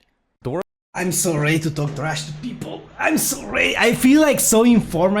Honestly, this video is changing my life. I feel like I've gathered so much information with this that I can just act as if I played during this. I can already act like pretend that I was there and be like, oh, you don't remember the chaos. Yeah, the chaos format. Yeah, it was 75%. It was over 75%. Everyone was playing the same thing. Yeah, you just don't. You just had to be there. Yeah. World Championship, which this time was hosted on July 25th in Los Angeles, was a bit different than prior high-profile Yu-Gi-Oh events. This was... Don't worry, when someone says they prefer old-school Yu-Gi-Oh, they probably referring to OCG 1999 pre-Exodia Yu-Gi-Oh, which is now have sent a video on this. Oh, thank you so much. I will watch it during the next reaction stream. Thank you. Was the first official Yu-Gi-Oh event outside of regions where the OCG was played that didn't use the TCG's ban list. Since cards were released in the OCG well ahead of the TCG, the OCG's Forbidden and Limited list needed to be different to reflect this. All the way back on March 1st of 2004, at the same time Invasion of Chaos was released in the TCG, the OCG released an update to the Forbidden and Limited list where multiple cards were actually placed in the Forbidden section. What is forbidden here? Cyber Jar, Fiber Jar, Yatagarasu, Injection Fairy Lady, Delinquent Duo, Painful Choice, Tenchuhar, Raigeki. Many of these cards were staples, or at least considered integral to Chaos's ability to function. This ban list, with all 10 of these banned cards, was used at the 2004 World Championship, and so for that reason, it's a bit difficult to judge the viability of certain deck builds or tech choices, but regardless, the ban list update didn't actually seem to affect Chaos's representation at the event. Just like at the US National Championship, about 85% of the decks present were Chaos decks, including the decks built by all of the players who made it to the top 4. All 4 of these players, and the winner of the event, Masatoshi Togawa from Japan in particular, were playing decks that seemed to be focused on Chaos. Togawa's list was notable for featuring 2 copies of Kaiku in the main deck, an extremely powerful anti-Chaos card, since keeping it on the field meant keeping one's opponent from summoning the Chaos monsters. Following this event, Chaos and all of its variants continued to perform exceptionally well all across the TCG. Many players assumed that when the TCG received its next ban list update, it would begin using the version of the ban list that was effective at the 2004 World Championship, and since that list hadn't affected Chaos's representation at all, it seemed like the deck was going to be around for a very, very long time. One thing that Upper Deck and Konami had taken note of at the World Championship, however, was the positive reaction to the ban list. A lot of people seemed pretty happy that they didn't have to worry about cards like Imperial Order, Harpy's Feather Duster, or Raigeki, and a lot of other players, not just limited to those who were present at the World Championship, seemed a little bit sick of the Chaos monsters. And so the TCG decided to take things a few steps further than the OCG had. Well, it was pretty obvious. There was a major breakthrough after Invasion of Chaos, which was the very first ban list. Forbidden cards. Anything that felt like it would make the game not quote-unquote fun, they were just completely taken out. I can't wait. On Can't wait! Through a somewhat unorthodox update to the Forbidden and Limited list, it was announced that 13 cards would be forbidden starting October 1st. The game would stay as it was for just over a month, and during this period, Chaos continued to dominate as expected. At what was then the largest Yu-Gi-Oh tournament ever, with nearly 1,200 players, a European event named Battle City Amsterdam, every single player in the top Battle City! was playing both Blackluster Soldier and Chaos Emperor Dragon, and 6 of these players were also playing Yatagarasu. While the August announcements had upset a few people because, well, frankly, if the October list looked anything like Upper Deck said it was going to be a total bloodbath. To a lot of people, something like this was starting to look pretty necessary. The game was approaching an event horizon of sorts, something conveyed extremely well by the fact that just a week after these changes were announced, but not officially enforced, at a massive tournament with exponentially more player attendance than any tournaments before it, the decks created by the top 8 players there all shared at least 20 of the same cards. The game was facing a serious diversity problem, or lack thereof, one that only something this drastic could fix. To say that it did change the game when these bans finally took effect on October 1st would be a massive understatement. This update was insane, borderline apocalyptic, and in addition to the bans that were announced back in August, this list also limited 5 cards out of the blue. Then, just like that, with the stroke of a pen from Upper Deck and Konami, Chaos, at least as people currently knew it, was totally annihilated. Wait a minute, that's Swagage, a Naruto YouTuber. I didn't know he had a different channel. Wait, really? That's big if true. I mean, they could be someone with a similar voice, but that's so awesome that they just had to completely different channels. I've seen something like that. There is this guy who makes like YouTube tutorials on how to grow on YouTube, and he has like a huge following, but he's also a Pokemon YouTuber. And I was like, wait, that's the same person. I didn't realize. I don't know, I never like made a connection. It's literally the same guy who makes like a TCG a Pokemon TCG videos. And I was like, oh, interesting. So he's actually a successful YouTuber. Yeah, that's Swagage. Oh, interesting. So I guess he's probably like doing better with those videos. That's why he's not doing Yu-Gi-Oh anymore. Interesting. I mean, I don't know, but it will make sense, right? That this guy that is so good, obviously, at video making just disappear. Oh, because he has a different channel. Okay, that makes perfect sense. Yeah. Yeah. Yeah. Yeah. Yeah. Along with the rest of the metagame. Darkhold too, interesting. Wow. Wait, that's it? Board of Greed, hello? To say, this changed things a lot. Many of these cards were in a league of their own in terms of popularity, to the extent that the term staple doesn't do them justice. It can be said without hyperbole that most of them were included in literally every successful tournament deck. Of the 3 banned cards that this didn't apply to, 2 of them had been key pieces in the most powerful deck in the game. That said, the list didn't fundamentally change the game as much as one might expect. There were still quite a few building blocks left over from the previous— Dude. How is Board of Greed still legal? Format that people could use as a foundation for deck building. Seeing as there were also a lot of cards that people had experimented with throughout the reign of the Chaos Monsters, there was actually still plenty to work with when constructing this new metagame. Plus, on top of that, there were 2 more core booster sets scheduled to be released around this time. As long as both of them weren't repeats of the Ancient Sanctuary situation, then they'd have to include some new cards that could help fill the void. I can see Painful Choice still being legal, because Painful Choice wasn't as good. Well, I guess when the introduction of Chaos, it should be really good already, because you put all the monsters you need in the graveyard. Yeah, you're right. I feel like Painful Choice should also not be legal by that time. Hello, Hector. We're learning a lot about the Yu-Gi-Oh meta. Because they don't know what Board of Greed do. Oh, yeah, they need someone to explain it. Someone in the... Shut up! Painful was never unbanned. Will be the best card in the game today. Yeah.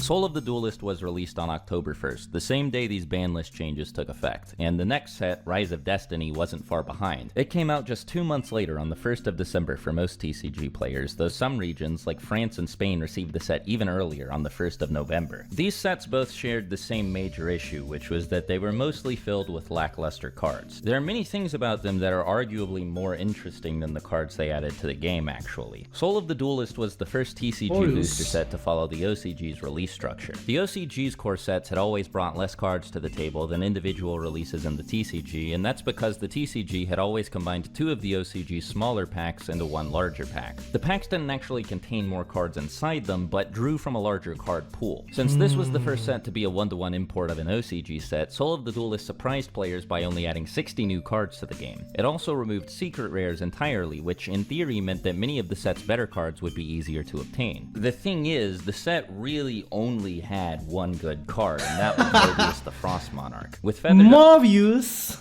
Buster Band and Mystical Space Typhoon Limited, spell and trap removal had become much more scarce than many players were used to. This card allowed players to easily destroy multiple cards in their opponent's back row, which made it a popular side deck option moving forward. But that was it, really. Ojama King and Sandwich were decent cards that could be summoned. What, Ray in Ojama King? Interesting. I didn't know Ojama King was that old. With Magical Scientist, and there were some other cards in the set that saw experimentation around this time period, but none of them made their way into topping deck lists at premier events, aside from occasionally popping up in 1 or 2 side decks here and there. Rise of Back then, it pretty much just set up revival. No, but didn't Chaos need like things in the graveyard? There were some cards that required to banish something from the graveyard to be summoned, right? Right? So that's why it was already like really good. Destiny was very similar in terms of how it impacted the game. Darkblade the Dragon Knight was another popular fusion monster that could be summoned by Magical Scientist, and 2 tramp cards from the set, Divine Wrath and Pikeru's Circle of Enchantment, made their way into tournament deck lists almost immediately, but usually only in the side deck and only occasionally. Something I feel funny hearing him talking about something else other than Naruto. That's so funny. Something else that was unique about these sets is that neither of them prompted a dedicated ban list update. This had technically been true of Ancient Sanctuary as well, though according to Upper Deck, the October 1st list had been, quote, updated for Ancient Sanctuary. All things considered, the Titanic ban list update, the changes to the way the ban list was handled, and to the core booster sets, the game felt noticeably different from this point forward. And these weren't even the only new developments in the tournament scene. While regional tournaments were still happening just as frequently as they had been before, starting in December they'd be joined by a new kind of tournament called Shonen Jump Champion. What the hell am I reading? Tap tap tap, Warriors. Warriors come out to play. Tap tap tap.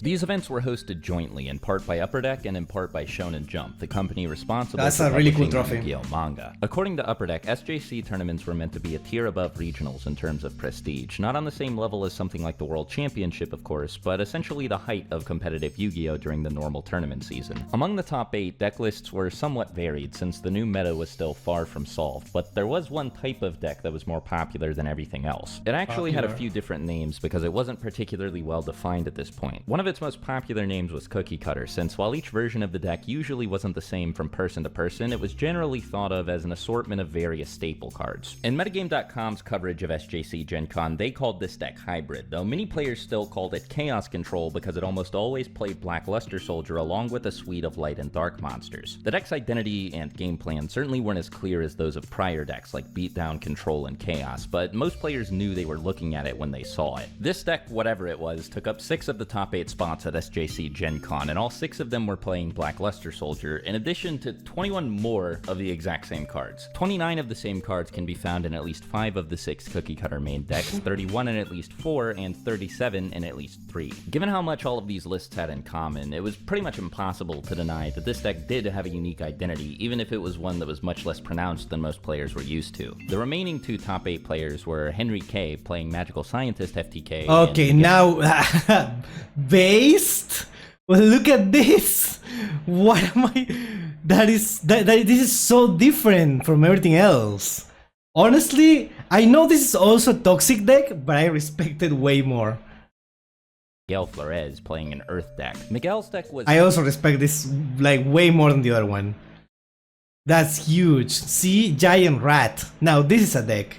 Pretty similar to the other Cookie Cutter lists in a lot of ways, so in order to distinguish between the 2 of them, it wasn't uncommon to call the more popular version of the deck Cookie Cutter Chaos and to call other non-Chaos versions of the deck Cookie Cutter blank, in this case Cookie Cutter Earth. One thing that's particularly striking about the deck lists here is the lack of cards from Soul of the Duelist and Rise of Destiny. Some of them were present, but the tournament was dominated by cards from March of 2004 and earlier. The only deck present in the top 8 that significantly benefited from any new cards was Magical Scientist, which was made even more consistent by the newly released Serial Spell and by Monster Gate from Ancient Sanctuary. Dark Magician of Chaos, Reload, and the slew of new fusion monsters with more than 2100 attack points didn't hurt either, so the Magical Scientist deck present at this tournament was probably the most consistent version of the deck so far. Things didn't change too much in the coming months, at least not on a macro level. At the next 3 SJC events, which all took place in February of 2005, Cookie Cutter Chaos either maintained or increased the top 8 representation it had established at SJC Gen Con. Now, while the big picture metagame mostly stayed the same, the perception of all sorts of individual cards changed to varying degrees throughout this time period. All sorts of experimental stuff saw tournament success as the format continued to develop, and some of these cards even managed to catch on as key players in the metagame. The relatively newly released Blade Knight and DD Assailant, cards both I thought Blade Knight would be much older.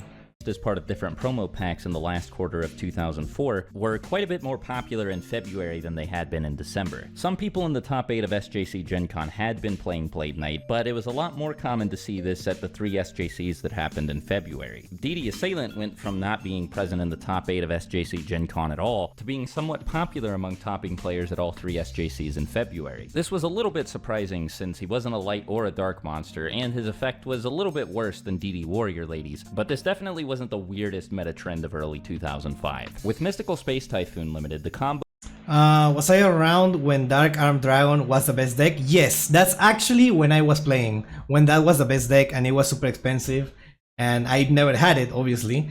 But I went I went with a, like, I saw it. I was there. I didn't play competitively personally, but I remember that era. of using Mirage of Nightmare together with it had become significantly harder to do, but nobody actually wanted to stop playing Mirage of Nightmare, so it became fairly standard to play a copy or two of Emergency Provisions just to destroy the Mirage and keep all the cards it allowed the player to draw. This was the only thing that generated any interest in this card from tournament players, though. A card named Metamorphosis from Pharaonic Guardian also kept popping up here and there, usually just as a one-up in the main deck. Now, this card hadn't been completely invisible since its release back in 2003 or anything, but it had never been at the forefront of the metagame. A few months after it was added to the card pool, Magical Scientist was released, a searchable way to summon a bunch of fusion monsters all at once without losing any card advantage. Metamorphosis forced whoever was using it to tribute a monster first, before they could summon the fusion monster. This was a 2-card investment, since the Metamorphosis itself had to be used, and it had to take a monster off of the field with it. Compared to Magical Scientist, who stayed on the field after using his effect, this felt obsolete, like a needlessly bigger commitment. More people started experimenting with it in 2004 after the release of Invasion of Chaos, because one important thing that was better about it than Magical Scientist was the fact that it kept the fusion monster it summoned on the field permanently, and at least until the monster was destroyed. This was important for a couple of reasons. Like, first of all, it was a lot easier to put a monster summoned by Metamorphosis into the graveyard than it was to put a monster summoned by Magical Scientist into the graveyard. Usually the monsters summoned by Scientist ended up in the extra deck. It was possible to get them into the graveyard, just not particularly practical. There were also plenty of good fusion monsters that had really good effects while they were on the field. Effects that were good regardless of whose turn it was. The best examples of this were Thousand Eyes Restrict and Last Warrior from Another Planet, cards that were significantly more impactful if they managed to stay on the field for more than one turn. Now, by 2005, Magical Scientist wasn't searchable anymore because both Sengen and Witch were banned. Plus, now that players didn't have to worry about both Black Luster Soldier and Chaos Emperor Dragon together in the game at the same time, Yu-Gi-Oh! Had slowed down enough to make a lot of the monsters that this card could summon viable control tools. Magical Scientist was still the preferred choice for summoning fusion monsters at this point, significantly more popular than Metamorphosis was, but this could only stay true, of course, as long as Magical Scientist was legal to play. The player base was expecting a new ban list update at any moment now, after all, and the last one had gone pretty far out of its way to get rid of any problematic cards, which most players agreed Magical Scientist was one of. The card was definitely a relic of a bygone era that many players wanted to see gone, and well, if the promotional material for the next booster set was indicative of anything, it seemed like the game was more than willing to leave some aspects of its roots behind. For the first time ever, Yugi wasn't even on the cover of the next booster set. That's crazy. Imagine not having Yugi there. In fact, one of the Japanese posters advertising the set featured a totally different guy. What? He looked like he was from an anime, but he definitely wasn't. Who is this guy? No! Written, voiced, and edited by Rubindale. That's crazy. Pull never looking too hard. That class they never taught us this. We gotta learn here, miss. Rhymes. Get all together. Now, let's go, Yu-Gi-Oh! GX Generation Next. Come on, get your game on. That was a really cool video, honestly. I like that it has grades like this. Awesome, dude. I'm pretty sure this. I have to talk over the ending, otherwise I'm gonna die. Insane effort of the video. Yeah, I can see why there is no next video. Yeah, that's awesome. Oh, they time it exactly. That's awesome, dude. What a cool video, honestly. Really amazing video. If you haven't, go there, give it a like, and subscribe because this is really awesome. I want to see another one. 2026, January, still waiting for part 2. For 1,000 summers, I will wait for you. Is there a saying part 2 will be about gold format at the beginning? Huh? Part 2 will be about about 2005 gold format for the beginning. Gold format. I want to see Cybernetic Revolution, please. Please. 3 years ago. Yikes. Yikes. The Italian opening of GX is on another level. I haven't heard that. Insane effort. Yeah, GX era video is never happening. I honestly could happen. Let me cope. Let me cope. I want it. That's what actually got me into actually getting cards. Before that, I didn't have cards. But yeah, with the GX era, everything was like so cool, so awesome. Obviously, not as good as it is today, but I have fond memories. So I want to know if it was actually trash. I can't wait for a YouTuber to tell me that, oh, actually that was the worst era of Yu-Gi-Oh, and I will be like, ah. But yeah, I don't know what else to tell you. That was a really cool video, so thank you for joining me, and yeah, I will see you next time.